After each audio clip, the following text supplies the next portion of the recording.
हरे कृष्ण कृष्ण कृष्ण हरे हरे, हरे राम राम राम हरे हरे।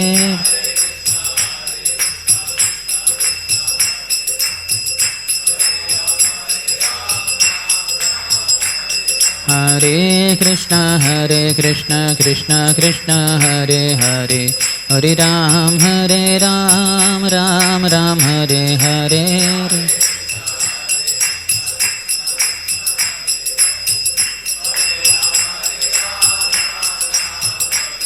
हरे कृष्ण कृष्ण कृष्ण हरे हरे, हरे राम राम राम हरे हरे।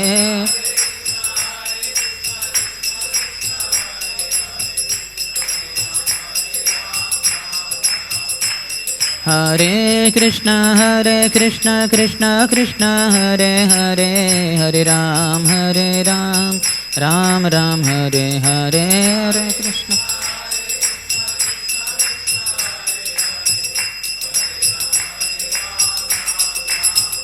हरे कृष्ण हरे कृष्ण कृष्ण कृष्ण हरे हरे, हरे राम राम राम हरे हरे।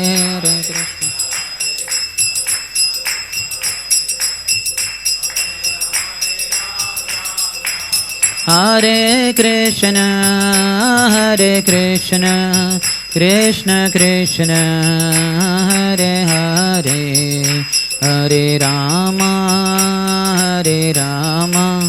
राम राम हरे हरे। हरे कृष्ण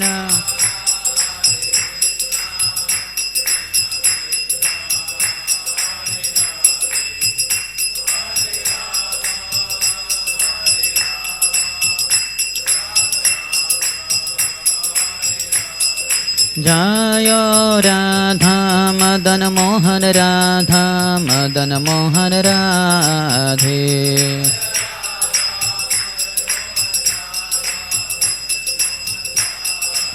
श्रील सनातन प्राण धन हे,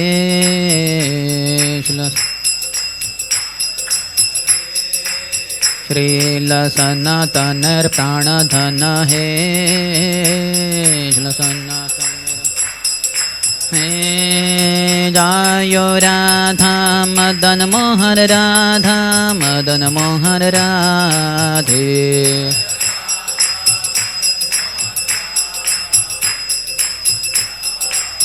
जय गौरानिताय जय गौरानिताय, गौरानिताय जय Gaura Nitai.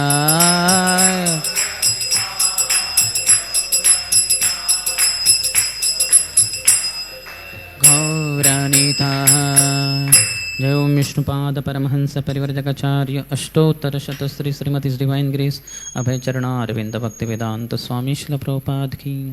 ISKCON founder acharya BBD founder acharya saviour of the whole world Srila Prabhupada की। जय ओम विष्णुपाद परमहंस परिव्रजकाचार्य अष्टोत्तर शत श्री श्रीमद भक्ति सिद्धांत सरस्वती गोस्वामी ठाकुर श्रील प्रभुपाद की। अनंत कोटि वैष्णव वृंद की। नामाचार्य श्री हरिदास ठाकुर की। प्रेम से कहो श्री कृष्ण चैतन्य प्रभु नित्यानंद, श्री अद्वैत गदाधर श्रीवासादि गौर भक्त वृंद की। श्री श्री राधा कृष्ण गोप गोपिका श्याम कुंड राधा कुंड गिरिराज गोवर्धन की। ब्रजभूमि श्री वृंदावन धाम की। मथुरापुरी धाम की। पुरुषोत्तम क्षेत्र श्री जगन्नाथपुरी धाम की। श्री नवद्वीप मायापुर धाम की। गंगा मैया की, यमुना मैया की, भक्ति देवी की, श्रीमती तुलसी महारानी की, समवेत गौर भक्त वृंद की। श्री श्री राधा कुंज बिहारी की। श्री श्री गौरनिताय की। श्री सनातन गोस्वामी की। श्री गुरु पौर्णिमा की। हिताय गौर प्रेमानंदे। All glories to the assembled devotees. All glories to the assembled devotees. All glories to the assembled devotees. All glories, all glories, all glories to Shri Guru and Shri Gauranga. Namo Vishnu Padaya Krishna Prishthaya Bhutale Shrimate Bhakti Vedanta Swamin Iti Namine. Namaste Saraswati Deve Gauravani Pracharine Nirvishesha Shunyavadi Paschatya Deshatarine. ओमज्ञानतिमिरन्धस्य ज्ञानाञ्जनशलाकया चक्षुरोन्मिलितं येन तस्मै श्रीगुरवे नमः। श्रीचैतन्यमनोभीष्टं स्थापितं येन भूतले स्वयं रूपः कदा मह्यं ददाति स्वपदान्तिकं। वन्देऽहं श्रीगुरोः श्रीयुतपदकमलं श्रीगुरून् वैष्णवांश्च श्रीरूपं साग्रजातं सहगणा रघुनाथान्वितं तं सजीवं साद्वैतं सावधूतं परिजनसहितं कृष्णचैतन्यदेवं श्रीराधा कृष्णपादान् सहगणा ललिता श्रीविशाखान्वितांश्च वाञ्छाकल्पतरुभ्यश्च कृपासिन्धुभ्य एव च पतितानां पावनेभ्यो वैष्णवेभ्यो नमो नमः। नमो महावदान्याय कृष्णप्रेमप्रदायते कृष्णाय कृष्णचैतन्य नाम्ने गौरत्विषे नमः। हे कृष्ण करुणा सिन्धु दीनबन्धु जगत्पते गोपेश गोपिकाकान्त राधाकान्त नमोस्तुते। तप्तकाञ्चन गौरांगी राधे वृन्दावनेश्वरी वृषभानुसुते देवी प्रणमामि हरिप्रिये। जय श्री कृष्ण चैतन्य प्रभु नित्यानंद श्री अद्वैत गदाधर श्रीवासादि गौरभक्तवृंद। हरे कृष्णा कृष्ण कृष्ण हरे हरे हरे राम राम राम हरे हरे।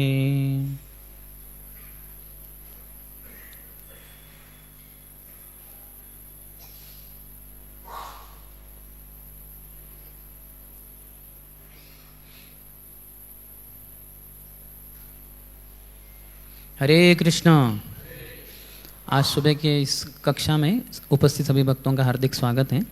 आज बहुत ही विशेष दिन है जब हम गुरु पूर्णिमा मना रहे हैं।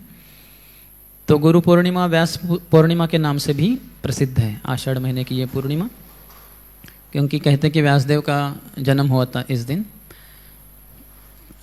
और सनातन गोस्वामी का भी तिरोभाव दिन है। तो आचार्यों का तिरोभाव दिन उनके आविर्भाव दिन से भी ज़्यादा बड़ा माना गया है, क्योंकि जब वो आविर्भूत होते हैं तो समाज को, जनता को, लोगों को पता नहीं होता कि उनकी क्या महानता है। लेकिन जब उनका तिरोभाव हो जाता है तब पूरे संसार को पता चल गया होता है कि कितने इन्होंने भक्ति किया, कितना पूरे संसार के लिए इन्होंने मदद किया भक्ति मार्ग का प्रचार प्रसार करके। तो इसलिए तिरोभाव दिन को ज़्यादा महत्व दिया गया है। जब सनातन गोस्वामी इस संसार को छोड़े, आज की तारीख में करीबन 1558 की बात है, जब आषाढ़ पूर्णिमा के दिन, यानी जो गुरु पूर्णिमा के उपलक्ष्य में मनाई जाती है, तो उन दिन जब उन्होंने अपना शरीर छोड़ा तो बताया गया है कि रूप गोस्वामी जो है उनके छोटे भाई, उन्होंने उनके सब संस्कार किए, यानी विशेषता समाधि में रखना। वैसे तो उन्होंने शरीर छोड़ा गोवर्धन की तलहाटी में, जो उनका भजन कुटीर है वहाँ। तो वहाँ से बड़े कीर्तन में, प्रोसेशन में उनके देह को लाया गया यहाँ वृंदावन में, जहाँ मदन मोहन मंदिर है उसके नीचे, वहाँ उनकी समाधि बनाई गई। रूप गोस्वामी ने स्वयं ही सब कुछ वो कार्य किए। और बताया गया रघुनाथ दास गोस्वामी, जैसे ही सनातन गोस्वामी शरीर छोड़ दिए तो रघुनाथ दास गोस्वामी ने प्रसाद, अन्न लेना छोड़ दिया, सिर्फ पानी लेके रहते थे। और कुछ सालों के बाद रूप गोस्वामी जब शरीर छोड़े तो रघुनाथ दास गोस्वामी ने पानी पीना भी छोड़ दिया। 3 दिन में एक बार वो थोड़ा छाछ पीते थे बस। तो हम देख सकते कितना प्रेम था ये गोस्वामियों के प्रति अपने अंदर एक दूसरे के साथ। तो बहुत ही विशेष है। बाहर के समाज के लोग जो है 5 सितंबर को शायद शिक्षक दिन मनाते हैं, टीचर्स डे, क्योंकि किसी ऐसे भौतिकवादी कोई व्यक्ति होंगे जिनका उस दिन कुछ तो हुआ था। तो वो हमारे लिए शिक्षक दिन नहीं, हमारे लिए शिक्षक दिन आज है, गुरु पूर्णिमा, जब व्यासदेव भी प्रकट हुए हैं, क्योंकि उन्होंने सब वेद शास्त्र लिखे। वो संसार के सभी लोगों के प्रथम गुरु है, एकमात्र गुरु एक तरीके से देखा जाए तो, उन्होंने ये शास्त्र दिए। और विशेष है कि व्रजवासी जो है, जो हमारे सब नायक है, ये व्रजवासी गण नायक और नायिकाएं हमारे, भक्ति में आगे बढ़ना है, विशेषकर माधुर्य रस प्रति वगैरह गोलोक वृंदावन जाना है, तो व्रजवासी हमारे हीरो हीरोइंस होनी चाहिए। तो वो व्रजवासी लोग आज के दिन को बहुत पवित्र मानते हैं, जिस दिन सनातन गोस्वामी अपने शरीर को त्यागे थे, क्योंकि समस्त जो व्रजवासी है सनातन गोस्वामी को ही अपने गुरु मानते थे। तो इसलिए उन्होंने जब शरीर त्यागा तो सभी जो पुरुष थे व्रजवासीगण, उन्होंने अपने सर को मुंडवाया। और आज की तारीख में गोवर्धन को लाखों व्रजवासी वो गोवर्धन की परिक्रमा करते हैं। हम जो कार्तिक महीने में जाते हैं उधर व्रजवासी नहीं आएंगे, लेकिन आज की तारीख में देखेंगे तो लाखों लाखों रहेंगे, क्योंकि अपने गुरु जिस दिन शरीर त्यागे आज के दिन, तो उनको बड़ा सम्मान करने के लिए वो उनको परिक्रमा करते हैं गोवर्धन को। क्योंकि सनातन गोस्वामी स्वयं भी करते थे बड़ी वाली परिक्रमा, रोज करते थे। बूढ़े हो गए काफ़ी, तो शरीर से जमता नहीं था, लेकिन फिर भी वो करते थे। थोड़ा उनके बारे में हम संक्षिप्त में देखेंगे। श्रील सनातन गोस्वामी ये रति मंजरी माने गए हैं, या लवंग मंजरी। जो राधा कृष्ण हैं उनकी सेवा करने के लिए अष्ट सखियाँ हैं, ललिता, विशाखा, रंग देवी, सुदेवी, चित्रा, चंपकलता, इंदुलेखा और तो ये 8 सखियों की मदद करने के लिए होती है मंजरिया। जब तक कृष्ण वृंदावन धाम में रहते हैं तो वो 6 साल की रहती है। विशेषतः रूप मंजरी के बारे में बताएं, जब कृष्ण मथुरा के लिए प्रस्थान करते हैं तो वो 13.5 साल की हो जाती है रूप मंजरी, लेकिन बाकी मंजरी विशेषकर 6 साल की रहती है। तो इनका सनातन गोस्वामी ये रति मंजरी है, लवंग मंजरी है, बहुत ही विशेष है। तो ऐसे मंजरियाँ हमारे संप्रदाय में है। कितना हमारा सौभाग्य है कि जो राधा कृष्ण को इतने पास से सेवा किए। ऐसी भी कुछ कुंज की सेवाएं होती हैं जहाँ सखियों को अनुमति नहीं है प्रवेश करने के लिए, लेकिन मंजरियों के हैं, मंजूरों के लिए है, क्योंकि वो छोटी है उम्र में, सिर्फ 6 साल की इत्यादि, तो उनको प्रवेश है। तो ऐसे हमारे महान आचार्य देखेंगे तो भक्ति विनोद ठाकुर कमल मंजरी है, और फिर हमारे भक्ति साहब ठाकुर नयन मंजरी है, और एक एक आचार्य देखेंगे इतने विशेष मंजरी है। और सनातन गोस्वामी तो हेड है, सबके प्रमुख है, तो वो रति मंजरी और लवंग मंजरी है वहाँ के। तो उनका जन्म हुआ था भारद्वाज गोत्र में, भारद्वाज मुनि के गोत्र में। बहुत लंबी कथा है कैसे उनके जो पूर्वज दक्षिण भारत से वो गए थे बंगाल में, वही स्थानांतरित हुए थे, और उनके ही ऐसे नीचे नीचे आते हुए कुमारदेव करके एक महान भक्त हुए, और उनकी पत्नी रेवती देवी, ये दोनों के द्वारा उनको पुत्र प्राप्त हुए। वैसे अमर, संतोष और अनुपम। फिर वो संतोष दा के सनातन गोस्वामी बने, अमर रूप गोस्वामी बने इत्यादि, और अनुपम श्रीवल्लभ इत्यादि। ये तीनों जो भाई है, ये श्री चैतन्य महाप्रभु का जो वृक्ष बताया गया है श्री चैतन्य चरितामृत में। चैतन्य महाप्रभु कैसे एक वृक्ष के समान है, और फिर उनकी 2 डालियाँ। चैतन्य महाप्रभु का स्कंद भी है वो, और मूल उसका माना गया है माधवेंद्रपुरी, और फिर उनके 9 शाखाएं हैं, उनके 9 सन्यासी शिष्य, ईश्वरपुरी, रंगपुरी इत्यादि।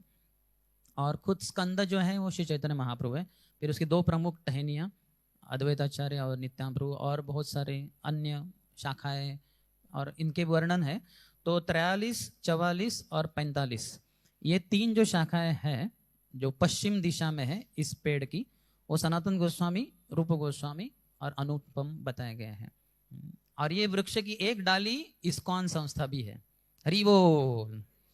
हम उस डाली के ही पत्ते वगैरह है गिरना नहीं है नीचे तो भक्ति करते रहना है और प्रचार करते रहना है। ये पूरा वृक्ष क्या है, ये कृष्ण प्रेम का अमृत पूरे संसार में बांटने के लिए है। चैतन्य महाप्रभु स्वयं उसके स्कंद है, और माधवेंद्रपुरी ने तो मूल है, वहाँ के कल्पवृक्ष हैं, यहाँ भी इस संसार में आते हैं। तो इन तीनों का जन्म हुआ सारस्वत ब्राह्मण परिवार में।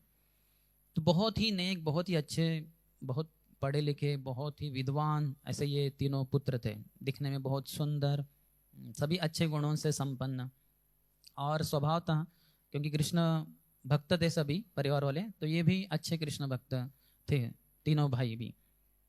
अनुपम वैसे राम भक्त थे, लेकिन ये दोनों संतोष अमूर्त वो तो कृष्ण भक्त ही थे। एक बार जब सनातन गोस्वामी रात में सोए थे तो उनको सपने में एक ब्राह्मण आए, और ब्राह्मण ने पूरा श्रीमद् भागवतम उनको भेंट दिया। अर्थात हम बोलेंगे कि पूरा सेट दिया कि क्या, तो उन दिनों में सेट नहीं रहता था, वो प्रभुपाद ने उसको ट्रांसलेशन तात्पर्य देके तो श्लोकों का रहता है, लेकिन वो भी ऐसे इतना आसानी से मिलता नहीं। तो वो ब्राह्मण ने उनको श्रीमद् भागवतम भेंट दिया सपने में, तो बड़े प्रसन्न हुए वो। लेकिन उठकर देखा तो नहीं है। तो फिर स्नान करके जब तैयार हुए तो असलियत में वो ब्राह्मण आए और उनको श्रीमद् भागवतम प्रदान किया। तो उनको बहुत अच्छा लगा। और फिर श्रीमद् भागवतम वो पढ़ते थे ब्राह्मणों के साथ, अन्य ब्राह्मणों के साथ। तो क्योंकि ये बहुत ही होनहार थे, बहुत ही विद्वान थे, सभी हिंदू लोगों के ऊपर इनका अच्छा सा छवि था। तो नवाब हुसैन शाह को जब ये पता चला, वो बंगाल के राजा थे, उन्होंने सोचा कि ये तीनों मेरे ही दास बनने चाहिए। क्योंकि हिंदुओं के ऊपर मुझे राज्य करना है, तो हिंदू लोग इनको बड़ा सम्मान देते हैं और बड़े विद्वान भी है। तो ये अगर मेरे अंतर्गत रहेंगे, सेवा करेंगे, तो बाकी हिंदुओं को नियंत्रण करना काफ़ी आसान हो जाएगा। तो उनको बुलाया गया और कहा गया कि आप मुसलमान बनिए और हमारे मंत्री भी बनिए। वो कहे नहीं नहीं, हमें नहीं मुसलमान बनना इत्यादि। तो कहे कि फिर धमकी दिया, अगर आप नहीं बनेंगे तो फिर हम हिंदुओं की कत्ल कर देंगे, मंदिरों को तोड़ देंगे। तो फिर सभी समाज को बचाने के लिए, भक्तों को बचाने के लिए इन तीनों को मानना पड़ा। फिर वो मुसलमान बनाए गए। सनातन गोस्वामी साकार मल्लिक और रूप गोस्वामी दबीर खास बन गए। और सनातन गोस्वामी प्रधानमंत्री बने और रूप गोस्वामी वित्त मंत्री बने, फाइनेंस मिनिस्टर। और वो सेवा दे रहे थे अपनी। लेकिन कृष्ण भक्त थे बचपन से ही। तो इन्होंने वहाँ जो उनका कैपिटल था, राजधानी थी नवाब हुसैन शाह की, बंगाल से वो राज्य कर रहे थे, तो रामकिले में उनकी राजधानी थी। तो वहाँ पे उन्होंने उनके जो महल थे, क्योंकि मंत्री थे ये, तो उनके बड़े बड़े महल थे। तो महल के आगे पीछे आजू बाजू में उन्होंने बहुत सारे दिव्य लीला स्थलियों को निर्माण किया। जैसे गुप्त वृंदावन ही उन्होंने प्रकट किया। कुछ 10 वृंदावन माने गए हैं संसार में प्रकट किए गए, ओरिजिनल वृंदावन तो है ही, लेकिन इसके अलावा तो ये गुप्त वृंदावन उन्होंने वहाँ प्रकट किया रामकिले में। उधर रूप सागर है, सनातन सागर है, उनके स्नान करने के स्थान वो आज भी है। कितने जन गए हैं रामकिली? सिर्फ 3, मैं 4 बार। बाकी भक्तों को भी थोड़ा प्रयास करना चाहिए वहाँ जाने का, बहुत ही विशेष स्थान है। उनके सब लीला स्थली आज भी उपस्थित है। उनके गुरु रहे विद्या वाचस्पति, जिनसे उन्होंने विद्या ग्रहण की। चैतन्य महाप्रभु के प्रति उनका बड़ा लगाव था। और उनके माता पिता कुमार देव और रेवती देवी, इनको बड़ा अच्छा नहीं लगता था कि ये क्या है, हमारे पुत्रों को मुसलमान बनाया गया और ये सब मुसलमानों के साथ जो काऊ के यानी गाय की मांस खाते इत्यादि, इनके साथ इनका बैठना उठना चलते हैं। इनको तो चैतन्य महाप्रभु की शरण लेनी चाहिए। तो उन्होंने, माता पिता ने उनको प्रेरणा दी कि आप लिखो चैतन्य महाप्रभु को। अभी उन्होंने संन्यास लिया, जगन्नाथपुरी में रहते हैं, आप उनको पत्र लिखिए। तो इन्होंने पत्र लिखे चैतन्य महाप्रभु को कि हम ऐसे हैं, बहुत ही दयनीय स्थिति में हैं, हमें समझ में नहीं आ रहा क्या करना चाहिए, तो आप कुछ बताइए हमें क्या करना चाहिए। तो पत्र गया उधर, उन दिनों में तो चल के कोई तो लेके जाता था, और फिर उत्तर तो कोई आया ही नहीं। फिर उन्होंने दूसरा पत्र लिखा कुछ समय के बाद, उसका भी उत्तर नहीं। तीसरा, चौथा, बहुत सारे पत्र लिखे, सालों साल बीत गए एक तरीके से। बाद में एक पत्र आया और पत्र के ऊपर एक ही श्लोक था, परव्यसनानी नारी। तो काफी कोड लैंग्वेज में वो एक ही संस्कृत श्लोक था, चैतन्य महाप्रभु ने लिखा था। उसका अर्थ ऐसे बनता है कि जिस स्त्री का किसी अन्य पुरुष से, अपने पति के अलावा किसी से अगर प्रेम संबंध है, तो उसको घर के कामकाज बहुत अच्छे से करने चाहिए, जिससे कि पति को, सास ससुर को, किसी को भी संशय न आए। और जब उचित समय आएगा थोड़े समय के बाद, तो अपने वो प्रेमी को मिल पाएगी। तो ये दोनों समझ गए इसका क्या उत्तर है, कि हमें अपनी जो कार्य है नवाब हुसैन शाह के राज्य में मंत्रियों के रूप में, वो करते रहना है और मन ही मन अपने प्रेमी के बारे में, चैतन्य महाप्रभु कृष्ण के बारे में सोचना है और ये करते रहना है। कुछ समय के बाद महाप्रभु की कृपा मिलेगी, भगवान के प्रति हम पूर्ण तरीके से शरणागत हो पाएंगे। तो फिर उनको तसल्ली हुई और वो करते रहे अपने कार्यों को। तो चैतन्य महाप्रभु वृंदावन जाने के लिए काफ़ी प्रयत्नशील रहते थे। वैसे तो पहली बार दीक्षा हुई थी गया में, तो उसी समय वो भाग चढ़ लेते, लेकिन फिर वापस आते हैं। दूसरी बार संन्यास होने के बाद फिर से भाग निकले थे कि वृंदावन वृंदावन वृंदावन। नित्याम प्रभु ने उनको फंसा के फिर से शांतिपुर लाया, फिर बाद में जगन्नाथपुरी गए। तो तीसरी बार उनका जो असफल, ये तीनों असफल हुए, चौथा जो है वो सफल हुआ कार्तिक महीने में 1515 में। लेकिन उसके पहले और एक असफल, एक तरीके से असफल, वो क्या हुआ कि वो वृंदावन के लिए चल पड़े। बड़ी लंबी कथा है चैतन्य चरितामृत के अंतर्गत। तो वो चल पड़े, तो वृंदावन देखिए, यहाँ अगर जगन्नाथपुरी और यहाँ दिल्ली के पास में वृंदावन है, तो ऐसे जाना चाहिए, शॉर्टकट से ही जाएगा व्यक्ति। रोड से तो नहीं जा रहे। तो लेकिन चैतन्य महाप्रभु ऊपर की दिशा में गए, थोड़ा नॉर्थ डायरेक्शन में। क्यों? क्योंकि बंगाल की जो राजधानी थी नवाब हुसैन शाह की, रामकिली, तो उस प्रदेश में चले गए। उनका एकमात्र उद्देश्य था रूप गोस्वामी और सनातन गोस्वामी, ये दोनों भाइयों को मिलना। तो फिर वहां जाते हैं, बड़ा अच्छा कीर्तन करते हैं, सभी प्रभावित होते हैं, बहुत लोग, हजारों लाखों लोग उनके पीछे हो लेते हैं। बड़ी लंबी कथा है। तो नवाब हुसैन शाह भी पूछता है इनको सभी को, कौन है ये? ये तो कोई सामान्य व्यक्ति है, क्योंकि जिससे कि चैतन्य महाप्रभु को कुछ खतरा ना हो। लेकिन फिर रूप गोस्वामी उनको बताते हैं, ये वही अल्लाह है जिसकी दुआ से तुम्हारा इतना बड़ा राज्य बंगाल में फैला हुआ है, और तुम इतना तरक्की कर पा रहे हो, ये वही अल्लाह है। तो फिर नवाब हुसैन शाह बड़ा प्रसन्न हो, बोले ये अल्लाह जो आए हैं हमारे चैतन्य महाप्रभु, इनके लिए सब सुविधा हो, उनके रास्ते में कोई रोक टोक ना करें, जो करना है करने दीजिए इत्यादि। लेकिन फिर भी इनको पता था कि ये तो जालिम व्यक्ति है, क्रूर व्यक्ति है, कुछ भी कर सकता है। तो उसी रात को ये दोनों, रूप गोस्वामी और सनातन गोस्वामी, अपने राजवेश को बदल दिए। एक साधारण जो नागरिक होता है वैसे वेश पहनकर रात के 12 बजे मध्य रात्रि में वो चले गए जहाँ चैतन्य महाप्रभु निवास कर रहे थे वहाँ। और फिर जैसे चैतन्य महाप्रभु को देखें तो उन्होंने दंडवत प्रणाम कर दिया, क्योंकि वो सन्यासी भी हैं और इनके ही यही कृष्ण है चैतन्य महाप्रभु, इनकी ही शरणागत होना है इनको।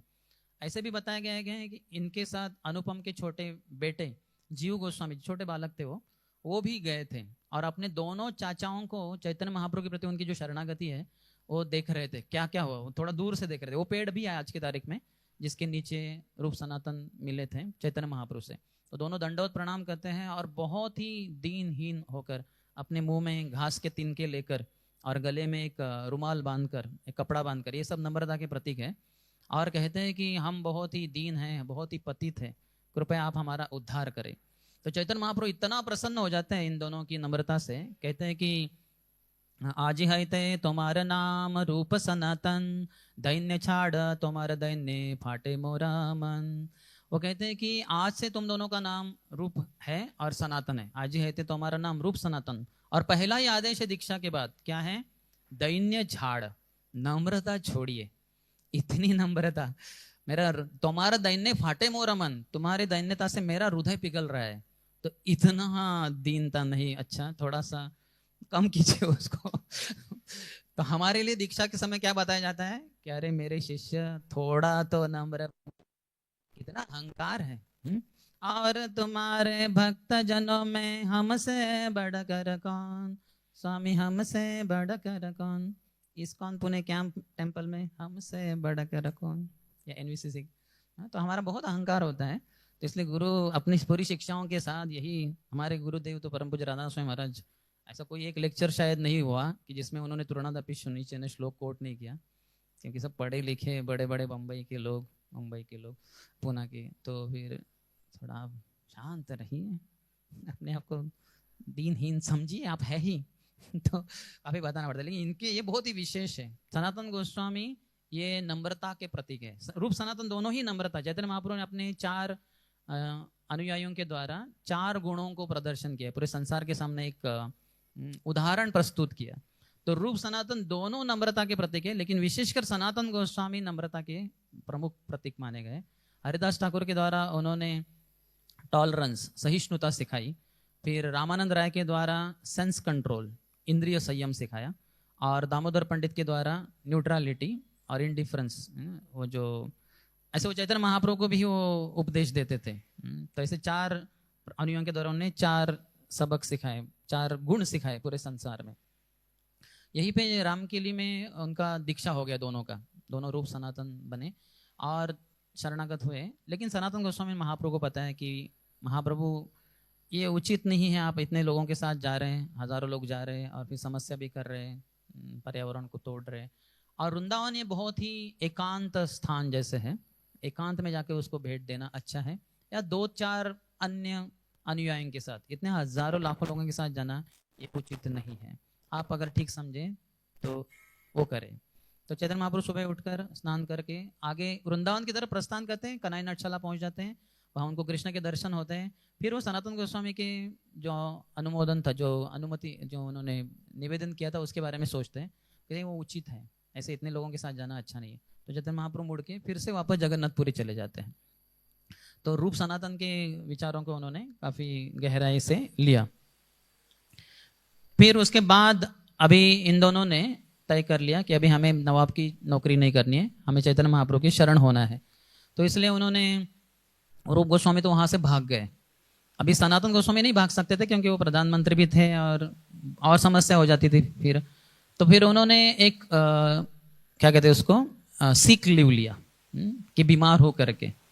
तो फिर ठीक है, बीमार है तो 1-2 हो गए दिन, 3 हो गए, 4 हो गए, 5 हो गए, तो 10 दिन हो गए करीबन। तो राजा को बड़ा आश्चर्य हुआ, क्या हुआ? तो उन्होंने किसी सिपाही को बोला, रहे जाके देखो सनातन गोस्वामी को कोई राज जो वैद्य होते हैं अच्छे से दवाई दे रहे कि नहीं, बहुत प्रमुख व्यक्ति हमारे, इतना दिन क्या हुआ? तो वो गया और देखा तो सनातन गोस्वामी ब्राह्मणों के बीच में, 10 ब्राह्मण थे करीबन, उनके बीच में श्रीमद् भागवतम को सुन रहे थे और विचार कर रहे थे, पूरा सुन रहे थे, श्रवण कीर्तन चल रहा था उनका। तो उन्होंने सिपाही ने जाके बताया नवाब हुसैन शाह को, अरे वो तो बिल्कुल ठीक है, उनको कुछ समस्या नहीं है, श्रीमद् भागवतम की कक्षा का पाठ कर रहे वगैरह। बोले अच्छा। तो नवाब हुसैन शाह आ गया अपने सैनिकों के साथ, जहाँ सनातन गोस्वामी का महल था। आ गए तो सब जन खड़े हो गए क्योंकि राजा है। तो सनातन गोस्वामी भी आदर दिए उनको और बोले ये क्या हो रहा है? हाँ, मैं तो देखता हूँ तुम बहुत अच्छे हो, तुम तो ये सीख लियो क्या लिया है? हाँ, ये उचित नहीं है, तुम चलो जल्दी से आ जाओ, अपना कार्य करना शुरू कर दो। बोले नहीं, अभी तो हम आपकी ये सेवा नहीं, आप किसी अन्य को दे दीजिए ये सेवा। बोले नहीं नहीं, ऐसा नहीं, आपको ही करनी है, आप बहुत विशेष हो तो आपको ही करना है। और तो वो मानने को तैयार नहीं थे। बोले अरे मैं तुम्हें और ऊपर कितना विश्वास रखा है, पूरा राज्य तुम दोनों के सुपूत किया है और मैं जा रहा हूँ इधर उधर, मुझे बहुत कुछ अन्य राज्यों को भी जीतना है, उड़ीसा को जीतना है इत्यादि, तो तुम ऐसे मत करो। तो बोले नहीं, आप जो आपकी सेवा करने के लिए तैयार नहीं, उसको जो दंड देना चाहते हैं, जैसे देते हैं वैसा आप मुझे दंड दे सकते हैं, लेकिन मैं ये सेवा नहीं कर पाऊंगा। तो फिर राजा को भी जल्दी थी, तो उन्होंने कहा कि इनको कारागृह में डाल दो। तो कारागृह में रहे वो सनातन गोस्वामी 17 महीने रहे। परम पूज्य जयपताका स्वामी महाराज के जो पूरा जो उन्होंने रिसर्च किया तो उसके अनुसार 17 महीने, वो जेल आज की तारीख में भी है, हमने देखी हो, बहुत बड़ी जेल है वो। तो वहाँ पे सनातन गोस्वामी 17 महीने, सोचिए मंजरी है आध्यात्मिक संसार में, और इस संसार में आते हैं तो 17 महीने बहुत कितना होता है, करीबन 1.5 साल होता है। 1.5 साल बहुत लंबा समय, वो भी कारागृह में। वो तो राज्य मंत्री, प्रधानमंत्री रहे। हमारे जीवन में थोड़ा इधर उधर कुछ हो जाता है, हम कितना भगवान को गाली देते हैं, ऊपरी रूप से नहीं, अंदर से, क्या भगवान क्या कर रहे हो, इतना मैं भक्ति कर रहा हूँ, 16 माला रगड़ता हूँ पूरा, और आप क्या कर रहे हैं कि नहीं आप? तो ऐसे मन में शंका भी आती है। तो देखिए आचार्यों के द्वारा हमें दिखाते हैं भगवान कि क्या क्या स्थिति से गुजरना पड़ सकता है। तो वो रहे उधर। फिर उनको एक लेटर प्राप्त हुआ रूप गोस्वामी के द्वारा कि भैया मैंने आपके लिए कुछ 8,000 सोने के सिक्के रखे एक व्यापारी के साथ, तो आप उसको इस्तेमाल करके वहाँ से भाग सकते हैं इत्यादि। तो फिर वो क्या करते हैं, एक वहाँ का जो कारागृह का जो सिपाही होता है उसको देते हैं कुछ 5,000 स्वर्ण मुद्राएं, और कहते हैं कि देखो भाई मुझे तुम छोड़ दो, जैसे ही तुम छोड़ोगे मैं जाऊँगा उधर मक्का में और तुम्हारे लिए भी प्रार्थना करूँगा। तो फिर वो तो बड़ा प्रलोभित हुआ, उनके ये विचार से नहीं कि वो मक्का जाएंगे, लेकिन 5,000 स्वर्ण मुद्राएं है, तो बड़ा खुशी से उसने ले लिया। लेकिन उसको ये भी विचार आ रहा था कि नवाब को पता चलेगा ऐसे छोड़वा दिया इनको तो मेरी जान ही ले लेगा, तो वो डर रहा था थोड़ा। तो फिर से उन्होंने कहा कि नहीं चिंता मत करो, तुम्हें बोले आपको ऐसे छोड़ दूंगा तो वो मुझे पकड़ेंगे और मार डालेंगे। बोले नहीं, ऐसा बोल देना कि वो शौच क्रिया के लिए गए थे सुबह सुबह जंगल में, तो हथकड़ियों से बंधे हुए थे, तो उन्होंने छलांग लगा दी गंगा में, और फिर हथकड़ियों से बंधे थे वो तो बेचारे डूब गए होंगे, मर गए होंगे वो। तो ऐसे बता देना तुम। तो फिर वो और 2-3 हज़ार सिक्के दे दिए उन्होंने, स्वर्ण मुद्रा। तो बड़ा खुश हो गया, बोले हाँ चलिए, और उन्होंने छुड़वा दिया सनातन गोस्वामी, और वो वहां से भाग गए। उनको पता चला कि चैतन्य महाप्रभु वृंदावन में है, तो वो वृंदावन की तरफ भागने लग गए। तो जाते जाते रास्ते में एक राज्य आया जो उनके ही चाचा के पुत्र थे, श्रीकांत सेन, उनका वो राज्य था। उन्होंने दूर से देखा कोई तो एक साधु दिख रहा है, दाढ़ी बड़ी वगैरह है, तो लेकिन कोई तो जाना पहचाना मुंह लग रहा है चेहरा। तो पास में गए और देखा तो उनके ही चचेरे भाई सनातन गोस्वामी। बोले भैया ये क्या हो गया? तो उन्होंने बताया कैसे मैं भाग गया हूँ वहाँ से वगैरह। तो बोले ठीक है हमारे राज्य में आइए, वहाँ आपकी अच्छे से देखभाल करेंगे, आपने अच्छे से खाया वगैरह नहीं है? बोले नहीं नहीं, मैं नहीं आ सकता, क्योंकि मुझे जाना है, चैतन्य महापुरुष से शीघ्र ही मिलना है, बहुत देर हो गई है। तो फिर उन्होंने कहा ठीक है, ये कम से कम, क्योंकि ठंडी वगैरह लग सकती है, कुछ भी हो सकता है, तो ये ब्लैंकेट तो ले लीजिए। एक बहुत ही अच्छा सा ब्लैंकेट था, क्योंकि वो तो राजा थे श्रीकांत सेन उस विभाग के, तो उन्होंने ये दे दिया उनको। तो उन्होंने अपने कंधे पे रख दिया और वो फिर से भागते रहे। ज़्यादा उनके पास ये नहीं था। और एक जगह पे तो उनके ईशान करके एक सेवक थे, तो एक होटल में रुके, उन दिनों का जो होटल था, तो देखा वहाँ का जो मालिक था वो खुद ही आया, उनका स्वागत किया, आइए स्वामी जी आपके लिए अच्छा सा कमरा है, आप क्या क्या चाहिए सब बता दीजिए, आपके लिए सब व्यवस्था करेंगे हम। तो ये तो राज्य मंत्री थे, प्रधानमंत्री थे, इनको सब दाल में कुछ काला है या दाल ही काली लग रही है। तो पूरा विचार करके उनको सब कुछ तो गड़बड़ है इधर। तो उन्होंने ईशान को पूछा कि ईशान तुम्हारे पास कुछ संपत्ति है? बोले हाँ है ना। तो कितने, क्या है? बोले 7 स्वर्ण मुद्रा है। बोले अच्छा, ये तुमने क्यों लाया? ये तो मृत्यु की घंटा है।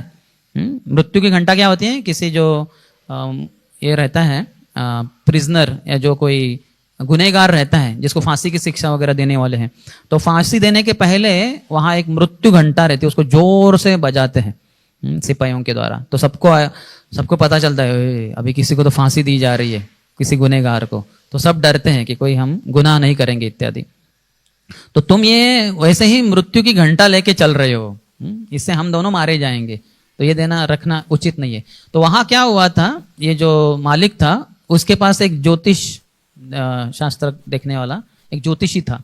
उसने बताया था ये राजा को कि ये जो आपके पास आए हैं प्रवासी, इनके पास 8 स्वर्ण मुद्रा है। तो फिर वो जो मालिक था वो बड़ा खुश हो गया, बोले इसको मार डालेंगे हम रात में जब सो जाएगा, और 8 स्वर्ण मुद्रा मिलेंगे तो हम बहुत अमीर बन जाएंगे। तो फिर सनातन गोस्वामी ने खुद से ही होके वो 7 स्वर्ण मुद्राएं ले ली उनसे, ईशान से, और उस व्यक्ति के हाथ में दे दी मालिक के। बोले ये आपके लिए भेंट के रूप में। तो वो एकदम डर गया, अरे नहीं, उसको लगा कि अरे इनको पता चल गया शायद हमारा जो प्लान था इनको मारने का। बोले नहीं, हाँ हमें नहीं चाहिए, आपके पास रखिए। बोले नहीं देखिए भाई साहब, आप नहीं लेंगे तो कोई और इसके लिए हमारी जान ले लेगा, तो उससे उचित है कि आप ही ले लो। तो बड़ा खुश हो गया, बोले आपकी क्या इच्छा है? बोले हमें ये नदी पार करना है। बोले वो सब व्यवस्था कर देंगे हम। तो पार करते समय जब बैठ गए नौका में, तो उन्होंने बताया था वो मालिक ने कि हमें पता चल गया था कि आपके पास 8 स्वर्ण मुद्रा है, तो हम सोच रहे थे आपके मारने के बारे में, तो आप अच्छा हुआ कि आपने खुद से बोल दिया, लेकिन हमारे विचार अभी बदल गया था, लेकिन ठीक है आप दे रहे तो हम ले रहे। तो उन्होंने उनसे सुन लिया सनातन गोस्वामी 8 स्वर्ण मुद्रा है, और ये तो 7 बोला था। तो फिर से जैसे नौका में बैठ गए, ईशान तुम्हारे पास और कुछ धन है? बोले हाँ है। क्या है? बोले 1 स्वर्ण मुद्रा है। बोले अच्छा मुझसे भी झूठ बोल रहे। बोले तो यहाँ से निकल चल, तू नहीं आ सकता मेरे साथ वृंदावन चैतन्य महाप्रभु से मिलने के लिए। तो उनको भेज दिया, अकेले ही सनातन गोस्वामी आगे के लिए निकल पड़े। तो वो जैसे वाराणसी में आए तो उनको पता चला चैतन्य महाप्रभु वृंदावन में नहीं है, वो तो आ गए हैं वृंदावन से, वो तो अभी वाराणसी में है, चंद्रशेखर वैद्य के घर में है। तो बड़े प्रसन्न हुए, तो वहाँ वाराणसी पहुंच ही गए थे। तो गए वहाँ, दरवाजा के बाहर, दरवाजा बंद था, तो उन्होंने चैतन्य महाप्रभु ने पूछा चंद्रशेखर वैद्य से कि जरा देखो बाहर कोई भक्त है क्या, कृष्ण भक्त बाहर है क्या?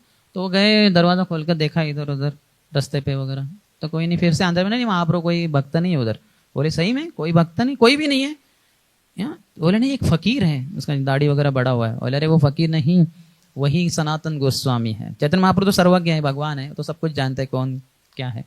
तो चैतन्य महाप्रभु जाते हैं, और जैसे सनातन गोस्वामी चैतन्य महाप्रभु को देखते हैं, दंडवत प्रणाम करते हैं और जाते हैं उनके पास। चैतन्य महाप्रभु उनको आलिंगन करते हैं बड़े प्रेम से। तो सनातन गोस्वामी बड़े प्रसन्न हो जाते हैं, और चैतन्य महाप्रभु कहते हैं कि आपके इस संसार से मुक्ति हो गई, आप आ गए अभी भगवान कृष्ण के चरणों के प्रति, कृष्ण ने आपको बचाया है। हे सनातन, तुम्हें कृष्ण ने बचाया। तो सनातन गोस्वामी बोलते हैं कृष्ण कौन है मुझे पता नहीं, मुझे तो पता है बस आपकी कृपा के द्वारा ही मैं बच गया।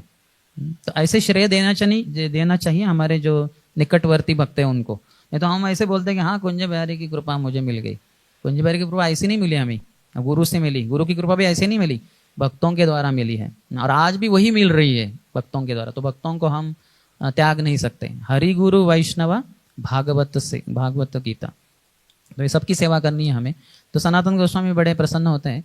तो अभी वो रहते हैं उधर, क्योंकि सनातन चैतन्य महाप्रभु उधर ही है, वो भी निवास करते हैं उधर। और चैतन्य महाप्रभु जाते थे तपन मिश्रा के घर में प्रसाद लेने के लिए, तो ये भी जाते थे। बाद में चैतन्य महाप्रभु के अवशिष्ट वगैरह पाते थे, उच्चिष्ट।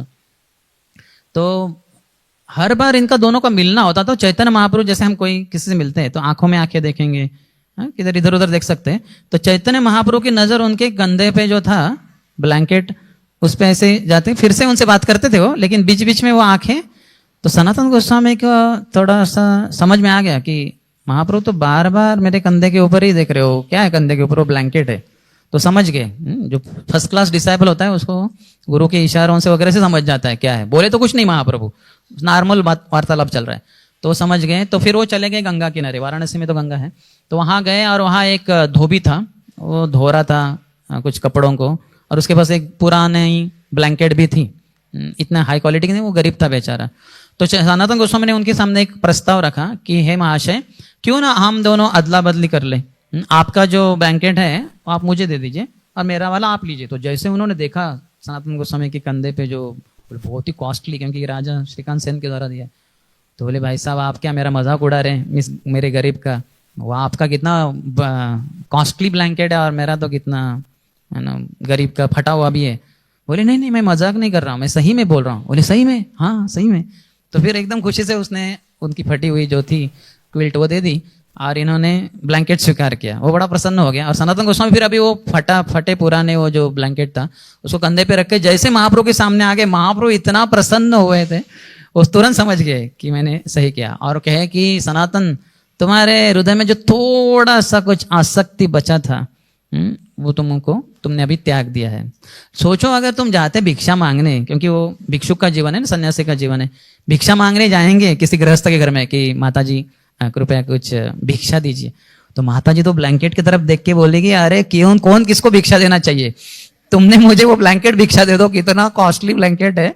हाँ हमारे घर का सब संपत्ति मिलके भी इतना कॉस्टली नहीं होता होगा। तो भिक्षा मांगने के लिए सिंपल ड्रेस होना चाहिए कि नहीं, अर्थात ब्रह्मचर्यों को सन्यासियों को सिंपल ही रहना चाहिए अर्थात कुछ कलर का ज्यादा कुछ ये नहीं है, वही सैफरन है वगैरह, लेकिन फिर भी देखना चाहिए हम क्या कर रहे हैं, कैसे जीवन जी रहे हैं। तो चैतन्य महाप्रभु बहुत अपने आचार से सिखाते हैं और सनातन गोस्वामी उनके पक्के अनुयायी है, तो वो समझ गए और उन्होंने वो सिंपल ब्लैंकेट शुरू किया। तो एक बार चैतन्य महाप्रभु के पास आते हैं सनातन गोस्वामी, उनके चरणों में गिड़गिड़ा कर बोलते हैं कि केने आमी केने आमाय जारे तपत्र है यहाँ नानी नहीं जानी कि मोने हित है, कि मैं समझ में नहीं आ रहा हूँ कि मैं कौन हूँ, मुझे क्या कार्य करने चाहिए, और मैं ये त्रिताप के द्वारा क्यों प्रताड़ित हो रहा हूँ, आध्यात्मिक आदिभौतिक आदिदैविक क्लेश मुझे बहुत सता रहे महाप्रभु, तो इसके बाहर कैसे आऊँ, मैं क्या करना चाहिए। सामान्य भाषा में गांव के लोग तो मुझे बड़ा पंडित मानते हैं और मैं इतना मूर्ख हूं कि मैं भी सोचता हूं हाँ मैं बड़ा पंडित हूं, हाँ तो ये मेरी मूर्खता है, लेकिन मैं ये भी नहीं समझ पा रहा हूं कि तीन ताप मुझे क्यों इतना तकलीफ दे रहे, तो कृपया आप मुझे कुछ बताइए। ऐसे बहुत नम्रता से उन्होंने दशाश्वमेध घाट उधर वाराणसी में भी है, वैसे प्रयागराज में भी है, पूर्व में किसी ने 10 अश्वमेध यज्ञ किए थे इसलिए, और गंगा के किनारे, तो फिर वो दशाश्वमेध घाट प्रयागराज में भी है जहाँ रूप गोस्वामी महाप्रभु को 10 दिन शिक्षा प्राप्त की थी। तो लेकिन ये वाराणसी में सनातन गोस्वामी ने चैतन्य महाप्रभु के पास आकर निवेदन किया था, तो उनके लिए वाराणसी का जो दशाश्वमेध घाट है, अगर आप उतरेंगे काशी विश्वनाथ से गंगा की तरफ जाएंगे तो वहीं पे वो दशाश्वमेध घाट है, तो वही बैठकर चैतन्य महाप्रभु ने 2 महीने के लिए लगातार सनातन गोस्वामी को शिक्षाएं प्रदान की। पूरा हमारा जो संबंध ज्ञान अभिदय प्रयोजन पूरा अच्छे से सिखाया। ये श्री चैतन्य चरितामृत के अंतर्गत मध्य लीला के 20वें अध्याय से लेके करीबन 20 से शुरू होता है, 20वां 21 22 23 24 इतने 5 अध्याय करीबन, बहुत बड़ी शिक्षा है। रूप गोस्वामी को जो शिक्षा है बस 19वें अध्याय में है, 151 से लेकर करीबन वो उतना नहीं है, 10 दिन की थी। ये 2 महीने में बहुत लंबी चर्चा हुई, रोज बैठते थे गंगा किनारे दशाश्वमेध घाट पे और सब कुछ उधर बताया। उधर ही सर्वज्ञ नाम के जो ज्योतिषी हैं एस्ट्रोलॉजर, उनके बारे में भी कथा बताते हैं।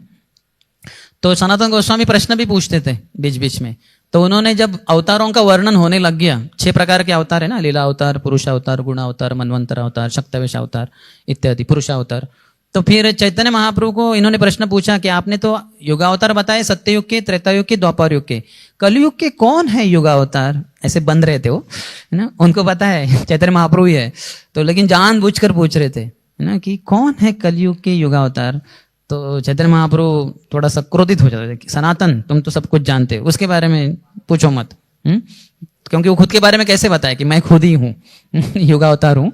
और युग धर्म हरे कृष्ण कृष्ण कृष्ण हरे हरे, हरे राम राम राम हरे हरे का प्रचार प्रसार करने के लिए आया हूँ। तो चैतन्य महाप्रभु उत्तर नहीं दिए। फिर शिक्षाएं हो गई।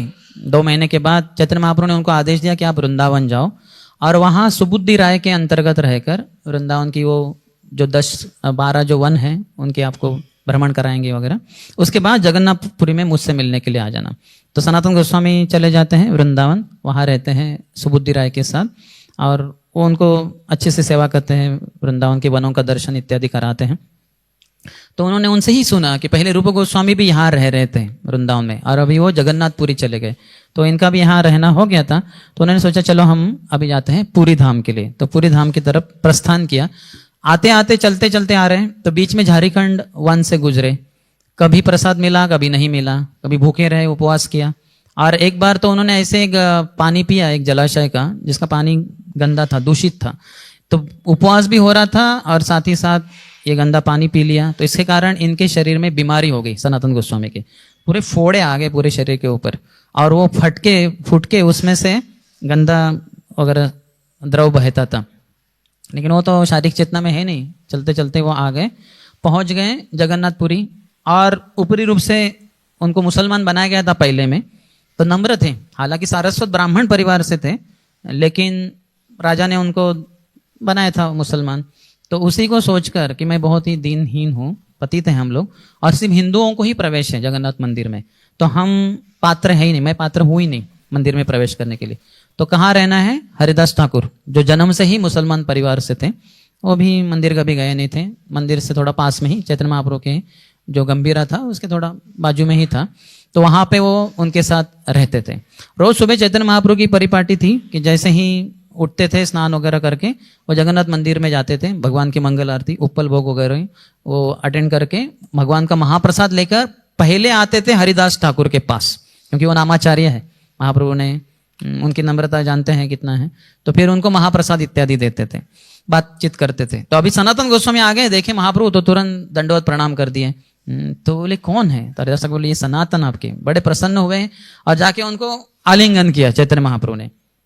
तो सनातन गोस्वामी इतना बुरा लग रहा था कि मेरा सब शरीर ये फोड़ों से कुछ फूटे हुए भी है। तो जब वो आलिंगन छूटा तो देखा कुछ कुछ जगह पे उनके शरीर का जो द्रव था और महाप्रभु के दिव्य सुवर्ण कांति में जो शरीर था उसमें इधर उधर चिपका हुआ है। इतना बुरा लगा उनको, लेकिन क्या करें। तो बैठ गए उधर हरिदास ठाकुर और वो चैतन्य महाप्रभु जो वहाँ बकुल है, सिद्ध बकुल, उसका जो ये रहता है प्लेटफॉर्म, उसके ऊपर बैठ गए। ये दोनों नीचे बैठ गए और बातचीत हुई वगैरह। बाद में चैतन्य महाप्रभु चले गए। तो रोज आते थे सुबह और रोज चैतन्य महाप्रभु इनको आलिंगन करते थे। तो इनको इतना बुरा लग रहा था कि ये क्या है, ये अच्छा नहीं है, मेरे गंदे शरीर की गंदगी उनके दिव्य शरीर को लगती है। तो एक बार फिर चैतन्य महाप्रभु आए और उनको पता था अभी वो आलिंगन करने के लिए आ रहे। तो सनातन गोस्वामी भागे। तो जैसे देखा भागे रहे तो चैतन्य महाप्रभु भागे उनके पीछे। चैतन्य महाप्रभु बहुत लंबे हैं, इधर दिख रहे थोड़े छोटे हैं, लेकिन 7 फुट ऊंची के है वो। तो दौड़े दौड़े और पकड़ लिया और जबरदस्ती, वो भाग रहे थे लेकिन पकड़ के उनको जबरदस्त आलिंगन किया। तो इतना बुरा लगा इनको कि क्या है ये मैं टाल ही नहीं पा रहा हूँ, क्या करूँ, कितना भी करे जबरदस्ती महाप्रभु ये करते हैं। तो फिर उन्होंने जगदानंद पंडित से थोड़ा सा विचार विमर्श किया, या फिर उन्होंने सोचा कि मुझे क्या करना चाहिए, मुझे आत्महत्या कर लेनी चाहिए, क्योंकि ये शरीर वैसे भी कुछ भगवान महाप्रभु की सेवा के लिए पात्र नहीं है और इसके अलावा मैं तो दुष्कर्म कर रहा हूँ या फिर अपराध कर रहा हूँ महाप्रभु के प्रति, उनके शरीर के प्रति।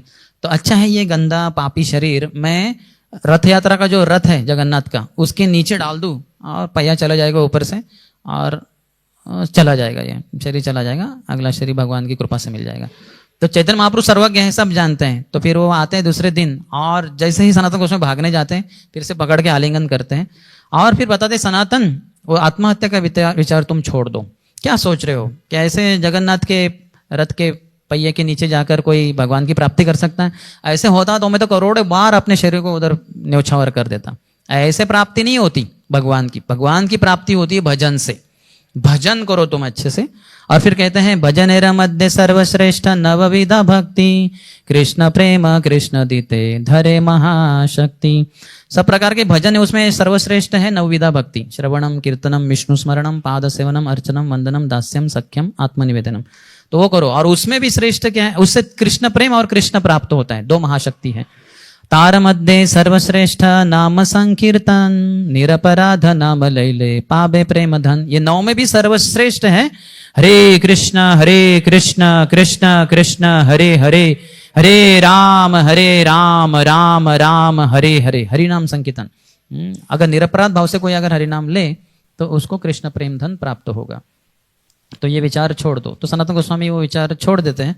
तो फिर बाद में सनातन गोस्वामी जगदानंद पंडित से थोड़ा विचार विमर्श करते हैं कि ऐसा होता है, क्या करूं, अभी बार बार गले लगाते हैं। तो जगदानंद पंडित कहते हैं, अरे तुम इधर क्या कर रहे हो पुरी में? तुम भाइयों को तो चैतन्य महाप्रभु ने वृंदावन दिया है, आपको सेवाएं हैं ना उधर वृंदावन में, लीला स्थलियों को खोज निकालना, मंदिर बांधना, अर्चा विग्रहों की सेवा करना, किताबें लिखना और अपने आचार संहिता लिखना इत्यादि, अपने आचार से दिखाना दूसरों को कैसे भक्ति करनी होती है। तो यहाँ क्या कर रहे हो, बहुत रह गया अभी पूरे में, निकल चलो। तो सनातन गोस्वामी का अच्छा लगा ये विचार। तो सनातन गोस्वामी आते हैं चैतन्य महाप्रभु के पास, दंडवत करते दूसरे दिन, कहते हैं कि मैं सोच रहा हूँ कि मैंने जगदानंद पंडित के साथ विचार विमर्श किया, उन्होंने कहा कि वृंदावन चले जाओ वगैरह वगैरह, तो मैं वृंदावन जाने की सोच रहा हूँ। तो चैतन्य महाप्रभु इतना क्रोधित होते, बोले ये जग्गा, ये अपने आप को कल का छोकरा, अपने आप को क्या समझता है? अरे वो तुम्हें उपदेश कर रहा है, अरे तुम तो जगत के गुरु हो, तुम मेरे गुरु हो, तुम मुझे उपदेश दे सकते हो, और ये कल का छोकरा जग्गा ये तुम्हें उपदेश दे रहा है। तो सनातन गोस्वामी कहते हैं कि महाप्रभु अभी मैं समझा आपका जगदानंद पंडित के ऊपर कितना प्रेम है, जिसको डांटते हैं उससे प्रेम होता है। तो उसका गुणगान करें उनका, तो उनसे प्रेम है, और मुझे ये नींबू फ्रूट जैसा ऐसा जूस पिला रहे कि गुणगान का। देखिए हमारा क्या होता है, उल्टा होता है, हमारा कोई गुणगान करे, वो भी महाप्रभु जैसा कोई व्यक्ति, हम तो बड़े फूले न समाये, हवा में उड़ेंगे, हम नीचे ही नहीं आएंगे शायद। तो लेकिन सनातन गोस्वामी बोले, तो चैतन्य महाप्रभु बोले नहीं नहीं नहीं, अरे सनातन ऐसे नहीं, मैं तुमसे बहुत प्रेम करता हूँ। तो फिर बाद में बताते हैं कि देखो सनातन, ऐसा मत सोचो कि तुम्हारे शरीर के कारण मुझे कुछ समस्या है। जैसे एक माँ होती है, उसको अपने बच्चे का जो स्टूल होता है, विष्ठा, हाँ वो इतना खुशबूदार लगता है जैसे मानो चतुष्मा हो। चतुष्मा यानी 4 सुगंधी पदार्थ है कुछ, तो अगुरु, चंदन, केसर इत्यादि, हर कोई पदार्थ सुगंधी है। और ये 4 पदार्थों को अगर मिला दे हम तो कितना सुगंधी बनेगा वो। और वो जो खुशबू है, वो खुशबू आती है माँ को अपने बच्चे के विष्ठा को सूंघ कर। देखिए माँ का प्रेम होता है ना। तो वैसे तुम और हरिदास मेरे पुत्रों के समान हो, तो मुझे तुम दोनों से प्रेम है, तो मुझे कुछ ये शरीर से निकलना इससे कोई समस्या नहीं।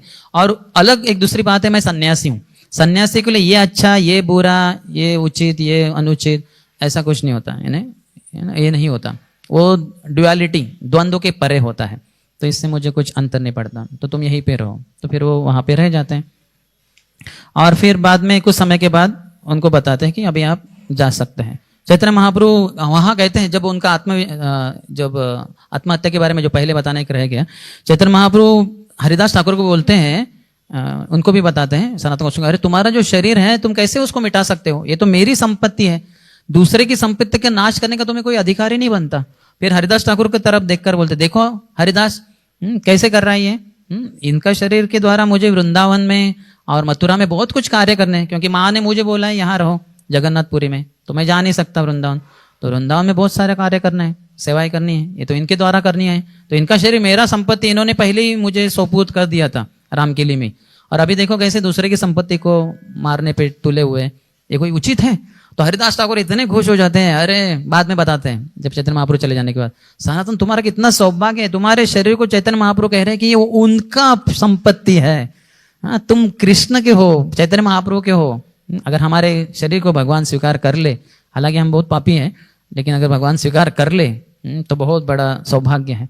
तो बड़ा प्रसन्न होते हैं उनके साथ। तो हरिदास ठाकुर को फिर वो गुणगान करते सनातन गोस्वामी के, नहीं आप बड़े सौभाग्यशाली हो, क्योंकि आपको चैतन्य महाप्रभु ने नामाचार्य बनाए। चैतन्य महाप्रभु आए ही धरातल पे नाम का प्रचार प्रसार करने के लिए, और ये नाम के आचार्य आपको बनाया है। तो आप बहुत विशेष है। कुछ लोग अपने आचार से आचार अच्छा करते हैं लेकिन प्रचार करते नहीं, कुछ लोग प्रचार अच्छा करते हैं लेकिन उनका आचार ठीक से नहीं होता। अब देखते हैं हम संसार में होता है, हमारे भक्तों में भी हम ये समस्या देखते हैं साधकों के रूप में।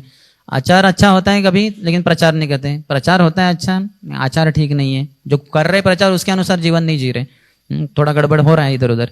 लेकिन आप हरिदास ठाकुर नाम की महिमा का अपने आचार से दिखाना और प्रचार से, ये दोनों में आप तो सर्वश्रेष्ठ हैं।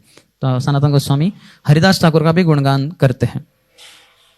तो एक बार जब वैशाख महीना था, चैतन्य महाप्रभु जब उधर ही जगन्नाथपुरी में थे और सनातन गोस्वामी थे, तो वैशाख महीने में और जो सनातन गोस्वामी है वो थे समुन्द्र के किनारे। एक बार चैतन्य महाप्रभु को पता है कहाँ है वो, और यहाँ चैतन्य महाप्रभु यमेश्वर टोटा में थे। वहाँ उन्होंने अपने सेवक को बताया, गोविंद को, जरा बुलाओ तो सनातन गोस्वामी को, मुझे उनसे मिलने की इच्छा है। तो सनातन गोस्वामी को संदेशा भेजा गया कि महाप्रभु आपसे मिलने के लिए आतुर है, आइए तुरंत। तो सनातन गोस्वामी भागे। भागे तो कहाँ से भागे? समुद्र के किनारे का जो तप्त वालू रेती होता है उसके ऊपर से। अगर आप गए जगन्नाथपुरी में, इतना गर्मी होता है उड़ीसा में, ये वैशाख महीना है ना, मई महीना हो गया, नरसिंह चतुर्दशी के समय का वगैरह, इतना गर्मी होता है, इतना गर्मी जगन्नाथपुरी में, पसीना पसीना हो जाते, बहुत समस्या। और वो आलू तो बहुत गर्म हो जाती है सूरज के नीचे, तप्त सूरज के, तो उनके पूरे पाँव जल गए उसमें। और वो आ गए, जल्दी आ गए सनातन गोस्वामी और महाप्रभु को दंडवत प्रणाम किए। बोले, अरे सनातन, इतना जल्दी कैसे तुम पहुंच गए यहाँ, कौन से रास्ते से आए? बोले, महाप्रभु मैं समुद्र किनारे के रास्ते से आया। वहां से? वहां तो वालू इतना तप्त है, वहां से कैसे आए? तुम सिंहद्वार के रास्ते से क्यों नहीं आए? क्योंकि वहां तो दोनों बाजू में पेड़ है, शीतल छाया है। हाँ, वहां तो तुम्हारे पाँव देखो फोड़े आ गए, जल गए, छाले पड़ गए उसमें। बोले, नहीं नहीं महाप्रभु, मुझे तो समझ में भी नहीं आया कैसे मैं आया, मैं तो बस आपके विचार से कि आपने बुलाया है ये करके मैं दौड़ के आया। पाँव में छाले हो तो मुझे समझ में भी नहीं आया। अगर मैं सिंहद्वार के रास्ते से आता तो वहां जगन्नाथ के सेवक आते जाते रहते हैं सेवा के हेतु। गलती से किसी का मेरे गंदे शरीर से स्पर्श हो गया तो उनकी बेचारी सेवा में बाधा आ जाएगी, उनको फिर से स्नान करना पड़ेगा इत्यादि। तो मैं नहीं चाहता था कि उनकी सेवा में विलंब हो, इसलिए मैं ये इस रास्ते से आया। तो चैतन्य महाप्रभु इतना द्रवित हुए, सनातन तुम्हारी कितनी नम्रता है। तो ये नंबर 1 एग्जाम्पल बताया गया है सनातन गोस्वामी की नम्रता का, कि वो अपने बारे में नहीं सोच रहे थे, दूसरों के, जगन्नाथ के सेवक के बारे में सोच रहे थे कि उनको भला मैं कैसे, उनकी सेवा में कैसे विलंब कर सकता हूँ। मेरा शरीर तो गंदा है, कोई उसको देखे भी नहीं, स्पर्श करना तो बहुत दूर की बात है। तो ऐसे सनातन गोस्वामी थे। तो जब जगदानंद पंडित जाना चाहते थे वृंदावन, बाद में वो वृंदावन में चले गए, तो एक बार जगदानंद पंडित को जाना था वृंदावन। चैतन्य महाप्रभु ने उनको बताया कि किसी के साथ मिक्स मत होना, ब्रजवासियों को तुम समझ नहीं पाएगा, हमेशा सनातन गोस्वामी के अंतर्गत ही रहना, और उनके जो बोलते हैं उसके अनुसार चलना। तो जगदानंद पंडित जो हम जानते हैं कृष्ण लीला में सत्यभामा है, वो यहाँ चैतन्य महाप्रभु की लीला में सनातन गोस्वामी के अंतर्गत रहे, लेकिन फिर भी वो तो महाप्रभु के डायरेक्ट पार्षद है। तो एक बार सनातन गोस्वामी को उन्होंने सैफरन टर्बन, जो फेटा होता है, पगड़ी होती है, वो बांधे हुए देखा।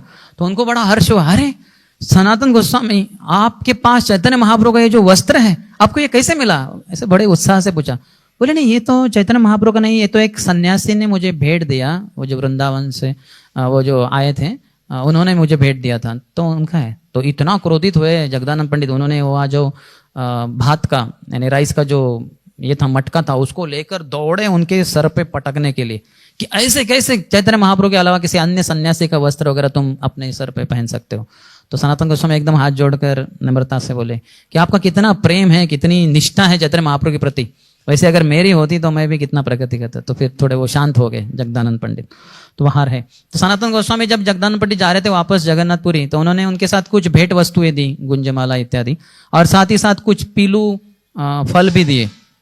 तो पीलू फल जैसे भक्तों को जगन्नाथपुरी में चैतन्य महाप्रभु ने बांटे तो बड़े प्रसन्न हुए, अरे वृंदावन के फल, पीलू फल सनातन गोस्वामी ने भेजे हम सबके लिए। तो प्रसाद भोग तो लगाया था, प्रसाद था, खाए। तो कुछ लोगों को पता था पीलू फ्रूट क्या होता है, तो कि उसके जो बीज हैं वो नहीं खाने होते, लेकिन कुछ जिन भक्तों को पता नहीं उन्होंने उसके बीज भी खा लिए। तो बीज उसके बहुत ही कड़वे रहते हैं, हाँ, तो बहुत गर्म रहते हैं। तो गर्म हो गया, उनका मुंह जलने लग गया वगैरह, हा बोलने लग गए, और चैतन्य महाप्रभु हंसते रह गए कि कैसे भक्त हैं। तो एक मजाक महाप्रभु ने इसका आनंद लूटा। तो वो वृंदावन में जब रहते थे तो काफी सारे नवद्वीप के भक्त कभी या कभी बंगाल के, उड़ीसा के भक्त जाते थे वृंदावन। वापस जब आते थे अपने गांव में, घर में, तो सब गांव वाले पूछते, अरे आपने वहां गए थे वृंदावन, आपने रूप सनातन को देखा क्या? बोले, हाँ, वो तो एकदम पागल है, कृष्ण के लिए एकदम पागल है। हे राधे ब्रज देवी के चललिते, हे नंद सुनो कुता, श्री गोवर्धन कल्प पाद पतले, कालिंदी वन्यै कुता, घोषान्ताविति सर्वतो व्रजपुरे, खेदेर महाविह्वलो, वंदे रूप सनातनो रघुयुगो, श्री जीव गोपालको, श्री श्रीनिवास आचार्य अपने श्री षड गोस्वामी अष्टकम में अंतिम 8वीं पंक्ति में लिखते हैं कि हे राधे ब्रज देवी के चललिते, ब्रज ये जो गोस्वामी गण थे, रूप गोस्वामी साहब जो दौड़ते थे ब्रज के जंगलों में, और हे राधा रानी, हे कृष्ण, हे ललिता, हे विशाखा, कहाँ है आप? क्या आप गोवर्धन के ऊपर है या फिर यमुना के तीरे हैं? कहाँ है? आपको नहीं हम प्राप्त कर पा रहे। हाँ, ऐसे भागते थे इधर उधर भगवान की खोज में। अर्थात इसी में भगवान के साथ मिलन होता है। अवर प्रोसेस, हमारा प्रक्रिया क्या है? Service in separation. हम विरह भाव में भगवान की सेवा करते हैं तो भगवान की अनुभूति करते हैं। जरूर नहीं कि भगवान पास में होना चाहिए, उल्टा पास में है तो हम बोलेंगे ठीक है अभी सेवा के लिए किधर और जा रहे हैं। तो विरह में भगवान की अनुभूति अधिक होती है और यही हमारा मार्ग है। गोपियां भी इसलिए ही विरह में रखे गए थे और विरह की भावना हम सभी अवतारों में देखेंगे। राम जी और सीता का भी विरह हो गया। क्यों? क्योंकि उसमें वो जो उत्कटता है, अति उच्च भाव है प्रेमी के बारे में सोचना, वो अधिक अच्छे से प्रकट होता है। तो फिर ऐसे दौड़ते थे। घोषांता बीती सर्वतो व्रजपुरे खेदेर महाविवलो, बड़ा खेद करते थे भगवान के विरह में, और यही हम सुनते आए हैं। ऐसे वो ब्रजवासी उनको बताते हैं। और कभी भी एक पेड़ के नीचे ये गोस्वामी गण एक दिन से ज्यादा नहीं रुकते थे। एक रात को एक पेड़ के नीचे, दूसरी रात को दूसरी पेड़ से के नीचे। क्यों? क्योंकि उस पेड़ से आसक्ति ना हो जाए।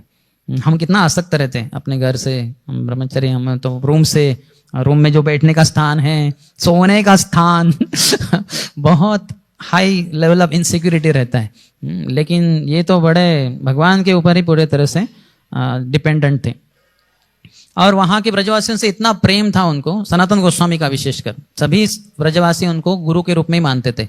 सनातन गोस्वामी कभी एक जगह पे रहते नहीं थे, तो कभी गोवर्धन में, कभी वृंदावन में, कभी काम्य वन में, तो कभी नंद भवन के उधर नंदगांव में, ऐसे भ्रमण करते रहते थे। कभी मथुरा में। तो जिस गांव में जाते थे तो सभी ब्रजवासी आते थे, अरे बाबा आ गए, सनातन बाबा आ गए हमारे।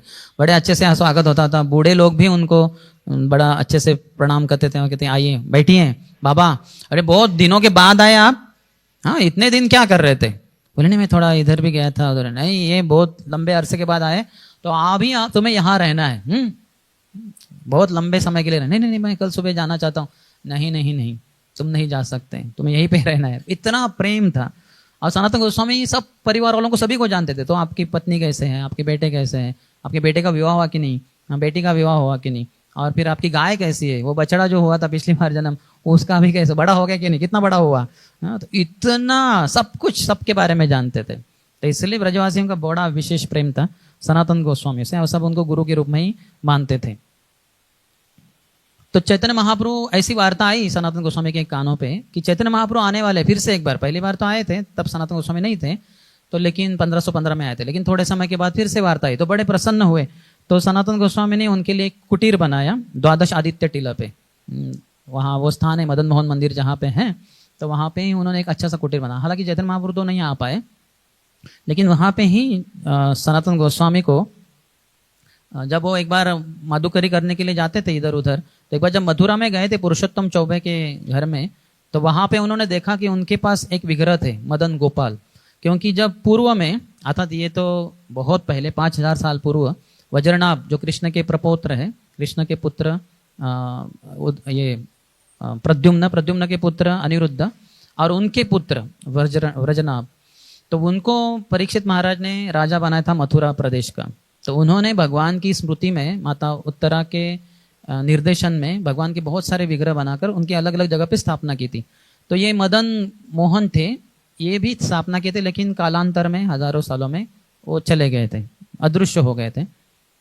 बाद में वो अद्वैत वट करके एक स्थान है, जो द्वादश आदित्य टीला के नीचे जाएंगे हम वृंदावन में, तो वहाँ एक वट वृक्ष है, उसके नीचे अद्वैताचार्य जब वो जवान थे तब जब गए थे, उनको प्राप्त हुए। उन्होंने उनकी सेवा की अच्छे से। जब वापस नवद्वीप जाना है तो ऐसे कैसे भगवान को क्या करें, तो उन्होंने पुरुषोत्तम चौबे नाम के एक ब्राह्मण के पास मथुरा में उनको प्रदान किया था। वो सेवा कर रहे थे। सनातन गोस्वामी ने देखा कि ये ब्राह्मण तो भगवान के साथ वात्सल्य रस में थे, तो डांटते थे मदन मोहन को। मदन गोपाल हालांकि विग्रह थे, वो कृष्ण बनकर उनका जो बेटा था और बाकी जो उधर मोहल्ले के जो बच्चे थे उनके साथ खेलते थे, भागते थे, खेलते थे बहुत कुछ। और प्रसाद का समय हो गया तो ये अपने पुत्र को बुलाते थे, पुरुषोत्तम जय चलो, और मदन गोपाल तुम भी आ जाओ।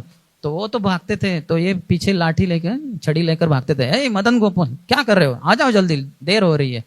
तो ये देखो सनातन गोस्वामी तो बड़ा आश्चर्य हुआ, अरे कृष्ण के साथ ऐसे नहीं कर सकते, वो तो जगतपति है, जगत के नाथ है, जगन्नाथ है, ऐसे कैसे कर रहे हैं।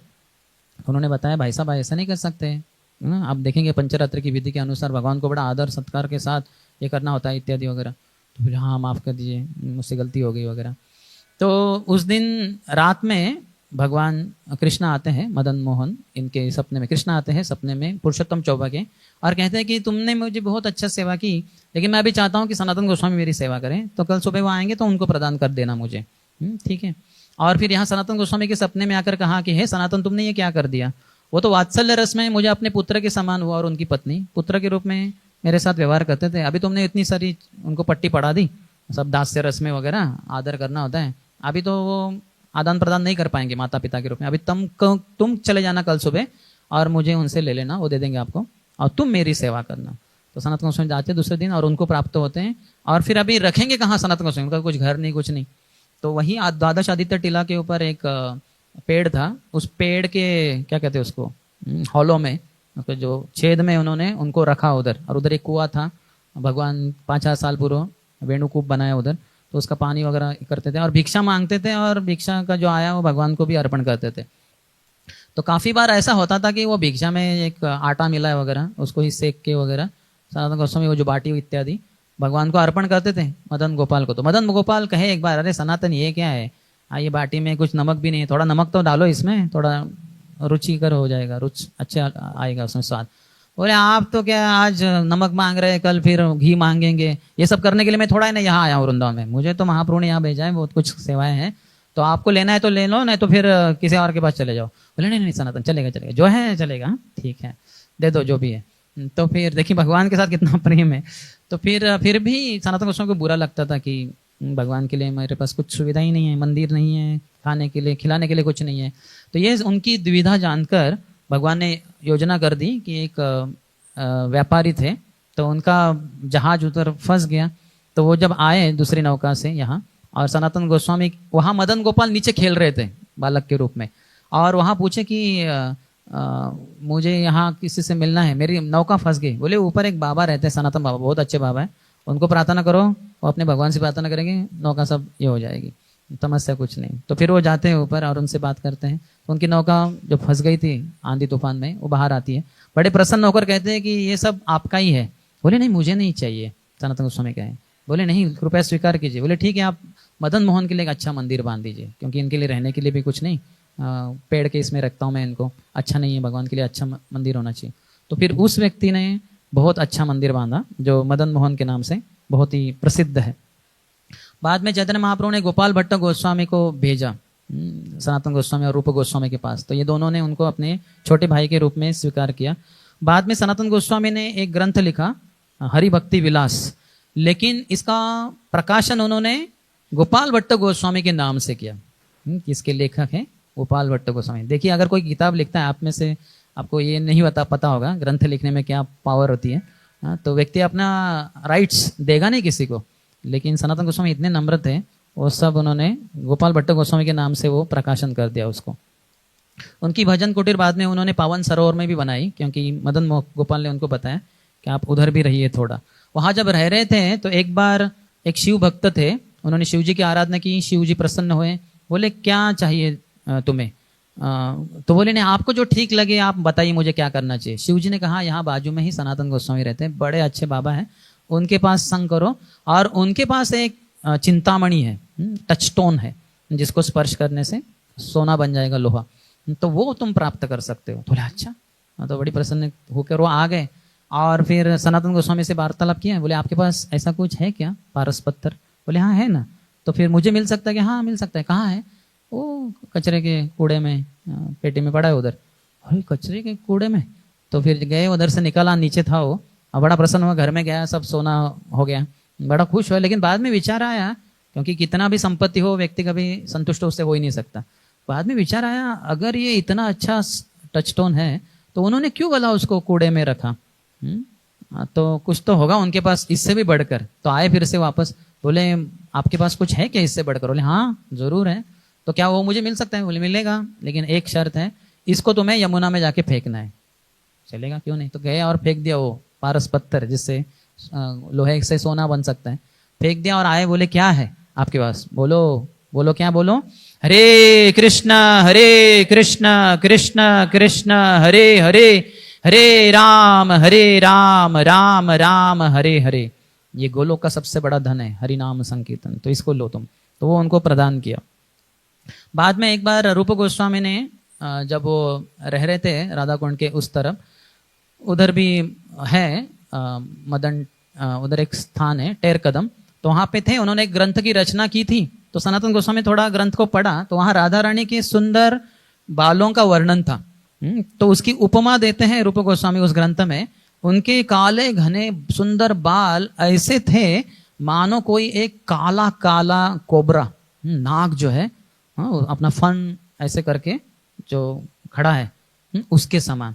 तो सनातन गोस्वामी कहा, अरे रूप ये कैसे तुलना कर रहे हो, एक काले नाग के ऐसे नहीं, हमारी ये स्वामिनी है राधा रानी, ये नहीं उचित नहीं है, इसको थोड़ा तुम बदल दो। बोले अच्छा भैया मैं बदलता हूँ। तो फिर वहां से बाहर निकले हो राधा कुंड के भाग से, तो बाहर उधर ललिता कुंड है, तो उधर ही उन्होंने देखा कि कुछ बालिकाएं उधर खेल रही है एक इसके ऊपर, झूले के ऊपर, और एक बहुत सुंदर बालिका बैठी है झूले के ऊपर, और बाकी बालिकाएं उसको झोंका दे रही है, उसको धक्का दे रही है। तो वो धक्का दे रही थी, और जब सनातन गोस्वामी वहां से गुजरे थे देखा, अरे ले लाली, तेरे सर के ऊपर एक काला घना ना काला रंग का एक सांप नाक चढ़ा हुआ है, जल्दी जल्दी उसको उतार दे तू। तो वो जो बालिका थी ऐसे देखी पीछे सनातन गोस्वामी की तरफ, और एकदम बहुत सुंदर मुस्कान दी, और अचानक वो सब अदृश्य हो गए, वो झूला वगैरह सब नष्ट हो गए, सब अदृश्य हो गए। तो सनातन गोस्वामी सोचते रह गए ये क्या है, ये सपना देखा कि असलियत हकीकत थी, क्या है। तो फिर वो समझ गए ये हो ना हो ये राधा रानी थी, और सही में जो रूप गोस्वामी ने लिखा है, रूप ने लिखा है वो सही है। तो फिर वापस आ गए, फिर से जा रहे थे, फिर से वापस आ गए, रूप तुमने सही उपमा दी है, राधा रानी के बाल सही में काले नाक के समान ही है, तो उसको बदलो मत, वैसे ही रखो। तो बोले ठीक है करके। जब वो चकलेश्वर महादेव गोवर्धन के भाग में रह रहे थे अपने उधर, तो वहां उन्होंने देखा कि वहां बहुत सारे मच्छर आ रहे थे, और मच्छर काटते थे, उनका लिखन का जो कार्य है उसमें समस्या हो रही थी। तो उन्होंने सोचा कि चलो फिर कल सुबह हम यहाँ से निकल जाते हैं, क्योंकि जो महाप्रभु की सेवा में बाधा आ रही है। तो वहीं पे चकलेश्वर महादेव में महादेव है, जो गोवर्धन के जो क्षेत्रपाल है वो चकलेश्वर महादेव है। 5 जगह पे शिव जी स्थित है पूरे व्रज की रक्षा करने के लिए। तो जो गोवर्धन में है वो चकलेश्वर महादेव है। तो उनको बड़ा बुरा लगा, अरे सनातन गोस्वामी का संग छूट जाएगा, इतने महान भगवान के भक्त, मैं नहीं चाहता कि यहाँ से चले जाए। तो फिर वो एक बूढ़े ब्राह्मण के रूप में आए, ब्रजवासी के रूप में। बोले बाबा ये क्या कर रहे हैं, कहाँ जा रहे हैं आप। बोले मैं यहाँ से जा रहा हूँ। बोले क्यों, यहाँ बहुत मच्छर है, काटते हैं, मेरी सेवा में बाधा आती है लिखने के। तो बोले ऐसा बात मत कीजिए, आप देखिए आज रात यहीं पे रह जाइए, और देखिए आपको मच्छरों ने समस्या की तो कल सुबह चले जाना, अगर मच्छर आपको नहीं काट रहे, कुछ समस्या नहीं, तो यहीं पे रह जाना। तो बोले ठीक है, ब्रजवासी बात कर रहे हैं, बता रहे हैं, निवेदन कर रहे हैं, तो चलेगा। तो उस रात को वही रह गए। लेकिन यहाँ शिव जी ने जो देवता होते हैं मच्छरों को कंट्रोल करने वाले, वो देवताओं को बोला, अरे देखो हाँ तुम्हारे मच्छरों को बोलो यहाँ से सब भाग जाए। किसी ने सनातन गोस्वामी को समस्या की ना, तो फिर मेरे साथ तुम्हारा पाला पड़ेगा। तो सब देवता बोले नहीं नहीं नहीं, हम मच्छरों को बताते। सभी देवताओं ने मच्छरों को आदेश दे, यहाँ से नहीं, गोवर्धन में नहीं रह सकते, चले जाओ यहाँ से। तो सब मच्छर चले गए। उस रात को एक भी मच्छर नहीं आया। सनातन गोस्वामी अपना लिखन का कार्य अच्छे से कर पाए। बोले ठीक है, वो ब्रजवासी की इच्छा है कि हम यहीं पे रहें, तो वहीं पे रह गए। और हमारे जो महादेव है चकलेश्वर महादेव बड़े प्रसन्न हुए, कितनी अच्छी बात है। तो बूढ़े होते होते हुए भी चैतन्य ये जो सनातन गोस्वामी है गोवर्धन परिक्रमा करते थे। और हम जो वाली जो करती है वो छोटी वाली परिक्रमा है, सिर्फ 21 किलोमीटर वाली होती है। लेकिन बड़ी वाली परिक्रमा है जिसमें चंद्र सरोवर है, पैठा है, इत्यादि स्थान है, तो वो वाले करके 28 किलोमीटर बनती है। और सनातन गोस्वामी रोज, बूढ़े भी हो गए तो भी जाते थे, चलने को नहीं होता था फिर भी करते थे। कृष्ण को बड़ी दया आई, वहां उनके सामने प्रकट हुए, बोले सनातन ये उचित नहीं है, तो अभी बूढ़े हो गए हैं, ये क्या साधकों की तरह परिक्रमा करने की जरूरत नहीं, मत करो। बोले नहीं मैं इसको छोड़ नहीं सकता। बोले अच्छा तुम छोड़ोगे नहीं तो ठीक है। फिर कृष्ण कहे गोवर्धन के ऊपर चढ़ गए, एक पत्थर के शिला के ऊपर खड़े हो गए, उन्होंने बांसुरी निकाली और बांसुरी बजाई। तो भगवान की बांसुरी में इतनी विशेषता है कि जो चर है वो अचर बनते हैं, अचर है वो चर बनते हैं। तो जो पत्थर जो अचर है वो पिघल गया और वो थोड़ा द्रवित हुआ, और भगवान के चरण कमल उसमें अंकित हो गए। तो कृष्ण उससे उतर गए, वो शिला लेकर सनातन गोस्वामी के दें, सनातन ये गोवर्धन शिला गोवर्धन पूरे पर्वत से अभिन्न है, बस इसकी 4 बार तुम परिक्रमा कर लेना, तुम्हें वही लाभ होगा जो गोवर्धन परिक्रमा से होता है। फिर अपने अंतिम दिनों में जब बहुत बूढ़े थे तो सनातन गोस्वामी इसी शिला को 4 बार प्रदक्षिणा करते थे। और आज की तारीख में ये राधा दामोदर मंदिर में वो शिला है, इसलिए उस मंदिर की हम 4 बार प्रदक्षिणा करते हैं, जिससे कि पूरे गोवर्धन परिक्रमा करने का लाभ प्राप्त होता है। सनातन गोस्वामी ने 4 विशेष ग्रंथ लिखे प्रोमिनेंट, तो वो है बृहद भागवतामृत, 2500 श्लोकों का है, 2500 श्लोकस, बहुत ही अच्छा। इसमें गोप कुमार की और सभी जो धाम है उसमें सर्वश्रेष्ठ कैसे गोलोक वृंदावन है इसका वर्णन आता है। दूसरा हरि भक्ति विलास जो उन्होंने गोपाल भट्ट गोस्वामी के नाम से प्रकाशित किया। तीसरा है दशम टिप्पणी और चौथा है दशम चरित। तो उन्होंने गुरु पूर्णिमा आज के तारीख में ही चक्र तीर्थ जो है हमने चर्चा की, चकलेश्वर महादेव के उधर ही उन्होंने अपने शरीर को त्याग दिया। श्रील प्रभुपाद सनातन गोस्वामी की शिक्षाओं में से 2 श्लोकों को बहुत बार उद्धृत किए अपने ग्रंथों में। यथा कांचनताम याति कांस्यम रस विधानतः तथा दीक्षा विधानेन द्विजत्वम जायते नृणाम। वो कहते हैं कि जैसे बेल मेटल जो होता है, जो घंटा बनती है उसका एक स्पेशल मेटल रहता है, अलॉय रहता है वो, तो उसको और मर्क्यूरी पारा जो है उसको दोनों को मिक्स करे तो उससे सोना बनता है। इसको अल्केमी कहते हैं। आप प्रयास करना है, आपको सोना प्राप्त करना है तो आप कर सकते हैं, बहुत साइंटिफिक है, लेकिन ऐसा सोना बनता है। तो उसी तरह से दीक्षा तथा दीक्षा विधानेन, अगर कोई बहुत ही पापी भी क्यों ना हो लेकिन दीक्षा प्राप्त हो जाए, मंत्र दीक्षा विशेषकर, तो गायत्री मंत्र इत्यादि, तो फिर वो द्विजत्वम जायते नृणाम, ऐसा व्यक्ति वो द्विज, ट्वाइस बॉर्न। पहला जन्म तो माता पिता के शारीरिक संग से होता है, लेकिन दूसरा जन्म एक गुरु के द्वारा दीक्षा प्राप्त कर कर मंत्र प्राप्त कर कर होता है, तो द्विज बन जाता है। और दूसरा वो कहते हैं अवैष्णवो मुखोद्गीर्णम पूतम हरि कथामृतम श्रवणम नैव कर्तव्यो सर्पोच्चिष्ट यथापयम। ये दूसरा प्रसिद्ध श्लोक है कि अवैष्णवो मुखोद्गीर्णम, एक अवैष्णव है, वैष्णव नहीं है, ऐसे व्यक्ति के मुंह से निकली हुई हरि कथा सुनेंगे तो ऐसे हैं कि ऐसे दूध को पीना जिसको नाग ने थोड़ा पिया था, यानी उसका जहर उसमें मिल गया है, तो दूध तो दूध के समान ही दिखेगा जिसमें जहर मिला है, और हम पी लेंगे तो पूरा शरीर मर जाएगा, नाश हो जाएगा, हमारी मृत्यु हो जाएगी। तो इसी तरह से हरि कथा सुननी नहीं चाहिए अवैष्णवों से, सिर्फ वैष्णवों से ही सुननी चाहिए। बाहर इधर उधर कहीं कथा चल रही है, वो तो प्रोफेशनल रिसाइटर्स रहते हैं, पैसे कमाने के लिए बहुत सारे कथा करने वाले हजारों लाखों लोग हैं भारत में तो बहुत हैं, तो उनसे नहीं श्रवण करना चाहिए। एक प्रामाणिक परंपरा में जो भगवान के प्रति पूरी तरह से निष्ठा से समर्पित है, ऐसे भक्त जो कभी पैसा वगैरह नहीं मांगते, उनसे श्रवण करना चाहिए। और ऐसे ही ये जो सनातन गोस्वामी हैं, तो इनके लिए ही मदन मोहन प्रकट हुए। तो मदन मोहन बाद में वो उनके संबंध विग्रह है, हमारे गौड़ी संप्रदाय के संबंध विग्रह है वो, यानी जो पूरे वेद शास्त्र 3 चीजों के बारे में बात करते हैं, संबंध, ज्ञान, अभिधेय, प्रयोजन। भगवान के साथ हमारा संबंध, भगवान का प्रकृति के साथ संबंध, हमारा प्रकृति के साथ, प्रकृति और काल, काल और कर्म, हमारा और कर्म, ये सब जो है सब 10 सब्जेक्ट हैं भागवतम में, 5 विषय हैं भगवदगीता में, ईश्वर, जीव, प्रकृति, काल, कर्म, ये सब जो है संबंध ज्ञान ठीक से समझना, फिलोसॉफिकल अंडरस्टैंडिंग। तो इसके विग्रह है मदन मोहन, और इसके आचार्य हैं श्रील सनातन गोस्वामी। तो इसलिए सनातन गोस्वामी हमारे लिए बहुत महत्वपूर्ण है। भक्ति में प्रगति करनी है तो मदन मोहन की कृपा चाहिए। मदन मोहन, हम सबको काम रोग भी बहुत सताता है, मदन सेक्स गॉड, तो उसको मोहित करने वाले कृष्ण है मदन मोहन के रूप में। तो इसलिए मदन मोहन को प्रार्थना करना बहुत महत्वपूर्ण है। नहीं तो जो संबंध ज्ञान है हम टिक नहीं पाता, वो समझ नहीं पाते, क्योंकि काम रोग हमला कर देता है। लेकिन वही मदन मोहन की कृपा है तो फिर हम काम रोग से दूर रहकर हम ये संबंध ज्ञान समझ पाएंगे। और इसके आचार्य हैं हमारे सनातन गोस्वामी। और फिर अभिधेय के हैं गोविंद जी, और उसके आचार्य हैं रूप गोस्वामी। और प्रयोजन के हैं गोपीनाथ, उसके आचार्य हैं हमारे रघुनाथ दास गोस्वामी। तो ये जो मदन मोहन उनको प्राप्त हुए, उनके लिए बड़ा सुंदर मंदिर तो बांधा, लेकिन कालांतर में वो करौली में चले गए। जयपुर में, जयपुर की जो जयसिंह की जो पुत्री रही, उनका विवाह हो रहा था करौली के राजकुमार के साथ। तो पिता को कही कि मैं विवाह करूंगी नहीं, क्योंकि यहाँ मदन मोहन है, हाँ इनको छोड़ के मैं कहाँ जाऊंगा ससुराल, मैं यहीं पे विवाह ही नहीं करूंगी। बोले नहीं बेटी विवाह करना होगा वगैरह। तो फिर बोले ठीक है, चिंता मत करो, दहेज में हम मदन मोहन को ही दे देंगे तुम्हें, उनको लेके ही जाना, उनके लिए मंदिर बांधना उधर करौली में।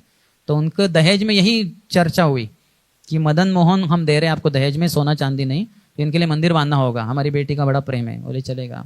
तो वो जो राजकुमार था वो खुद ही आर्किटेक्ट भी था, तो उसने भी उसमें डिजाइन में और कंस्ट्रक्शन में मदद किया वगैरह, और विवाह भी किया। तो राजकुमारी चली गई दहेज में, हालांकि डोली में जाती थी वो राजकन्या राजकुमारी, लेकिन उन्होंने उल्टा कर दिया, वो पैदल चली और डोली में रखा मदन मोहन को, और मदन मोहन चले, वो पीछे नंगे पाँव चली कि मैं उनकी दासी हूँ बस, और उन्होंने उनकी अच्छे से सेवा की, वहाँ पे है। तो सनातन गोस्वामी संबंध आचार्य हैं और मदन मोहन हमारे संबंध विग्रह हैं। तो उनके लिए एक श्लोक है, जयताम सुरतो पंगोर मम मंद मतिर्गति मत्सर्व पदाम्भोजो राधा मदन मोहनो। जयताम सुरतो पंगोर, तो मैं एक पंगु के समान हूँ, मम मंद मतिर्गति, और मेरी गति भी मति भी मंद है,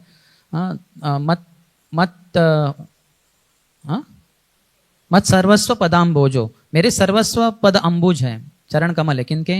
राधा मदन मोहनो, राधा मदन मोहन, इनके चरण कमल ही मेरे सर्वस्व है, ऐसे लिखा है मदन मोहन के गुणगान में। तो ऐसे हमारे संबंध के आचार्य है सनातन गोस्वामी, जिनका आज तिरुभाव दिन हम मना रहे हैं, और ये ब्रजवासियों के द्वारा बहुत बड़ी पैमाने में मनाया जाता है। रूप गोस्वामी हालांकि चैतन्य महाप्रभु से दीक्षित है, लेकिन वो हमेशा सनातन गोस्वामी को अपने गुरु के रूप में स्वीकार किए। और जब सनातन गोस्वामी ने ग्रंथ लिखा, वो कहे कि ये ग्रंथ में रूप गोस्वामी को वो मेरे गुरु है, और रूप गोस्वामी भक्ति रसामृत सिंधु लिखे हैं, वो कहते हैं कि ये ग्रंथ में अपने गुरु के आदेश के अनुसार, आशीर्वाद के अनुसार, जो सनातन गोस्वामी है। तो कितना प्रेम था दोनों का। तो ऐसे हमारे सनातन गोस्वामी बहुत ही विशेष आचार्य हैं। बहुत बहुत धन्यवाद। हरे कृष्ण। आज उनका तिरुभाव दिन है, तो हम उनके प्रार्थना कर सकते हैं चरणों में, मदन मोहन से प्रार्थना कर सकते हैं कि आप हमें आशीर्वाद दीजिए, क्योंकि बिना मंजरियों के, हमारे जैसे रूप गोस्वामी ने 8वां श्लोक जो है श्री उपदेशामृत में, उसमें लिखा है, तिष्ठन व्रजे तदनुराग जनानुगामी कालम नयद अखिलम इति उपदेश सारम। सभी जो सार है वेद शास्त्रों का, वो श्री उपदेशामृत में सिर्फ 11 श्लोकों में दिया हुआ है, और उसमें भी जो 8वां श्लोक है वो the essence of the essence, quintessence ना, ये इसेंस सार का भी सार है। तो उसमें क्या कहते हैं, हमारे 3 चीजें बताइए। तो उसमें एक चीज है तिष्ठन व्रजे, हमें व्रज में रहना चाहिए, तद अनुरागी जनानुगामी, और वहां जो रहने वाले हैं व्रजवासी, उनके पद चिन्हों पे चलना चाहिए। तो सनातन गोस्वामी तो हमेशा व्रज में रहे, सभी 6 गोस्वामी, और उनके ही चरण चिन्हों पे हमें चलना चाहिए। रूपानुग हम रूप गोस्वामी के अनुयायी हैं, और रूप गोस्वामी सनातन गोस्वामी को अपने गुरु के रूप में स्वीकार किए। तो ऐसे सनातन गोस्वामी का आज तिरुभाव दिन हम मना रहे हैं। उनके चरणों में हम शतशः प्रणाम करते हैं, और उनसे प्रार्थना करते हैं कि उनके धूलि का एक कण हमें प्राप्त हो, उनकी कृपा हमें प्राप्त हो, जिससे कि हम भक्ति में अच्छी प्रगति कर पाए।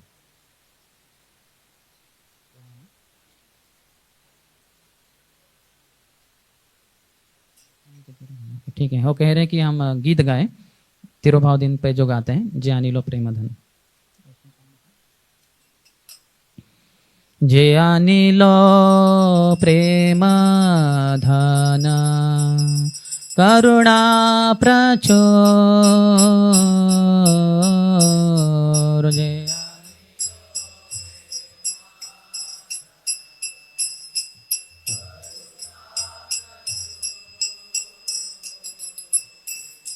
हेन प्रभु कथा गेला आचार्य ठाकुर,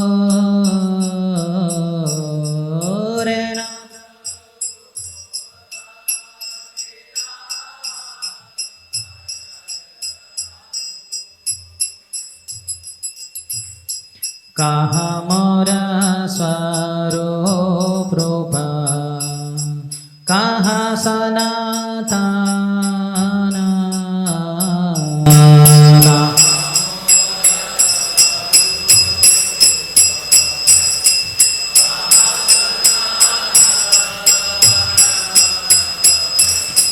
कहा दास रघुनाथ पतित पावन,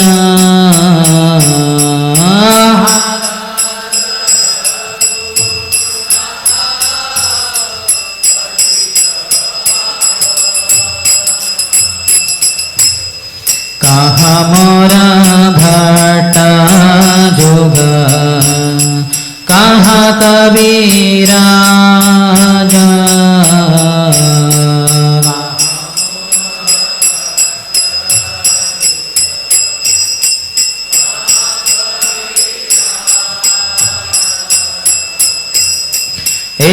काले कोथा गेला गोरा नटराजा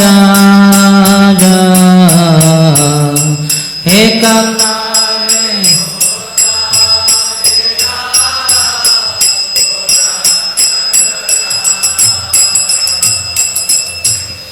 पाषाणे कोटिब माथा आनले पाशिब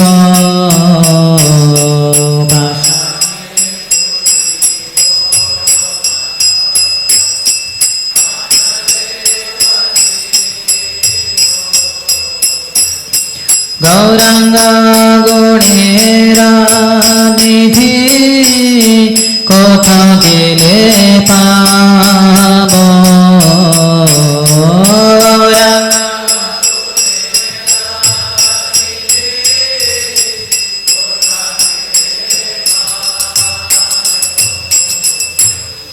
से सब संगीरा संगे जे कोइलो बिना से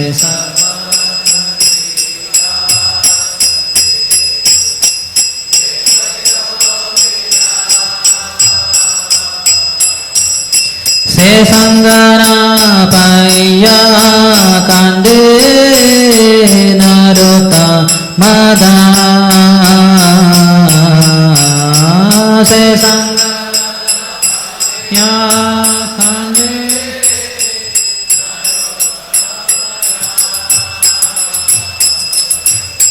हरे कृष्ण कृष्ण कृष्ण हरे हरे हरे राम राम राम हरे हरे हरे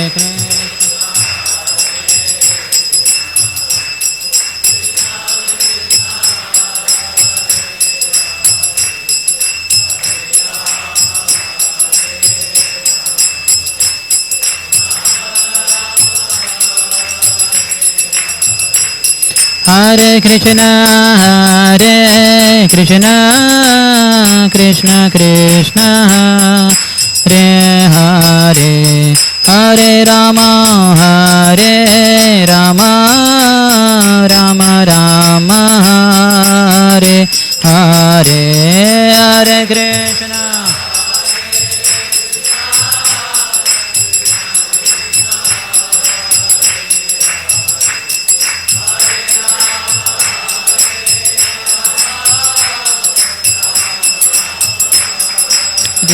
हरे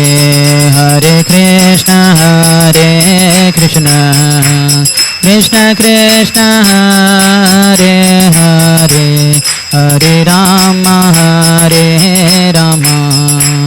राम राम हरे हरे हरे कृष्ण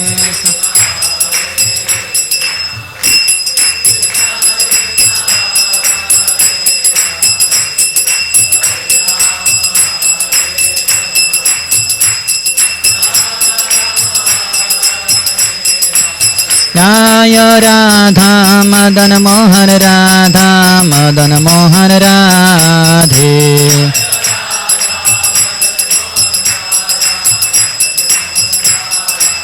श्रील सनातन प्राण धन है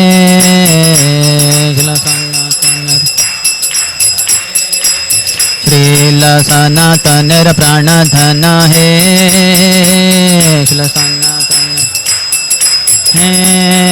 जय राधा मदन मोहन राधा मदन मोहन राधे राधा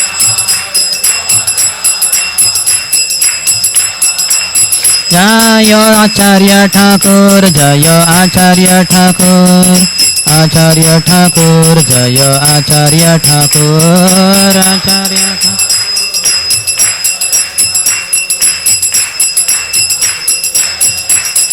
जय जय प्रभुपाद प्रभुपाद प्रभुपाद जय जय प्रभुपाद जय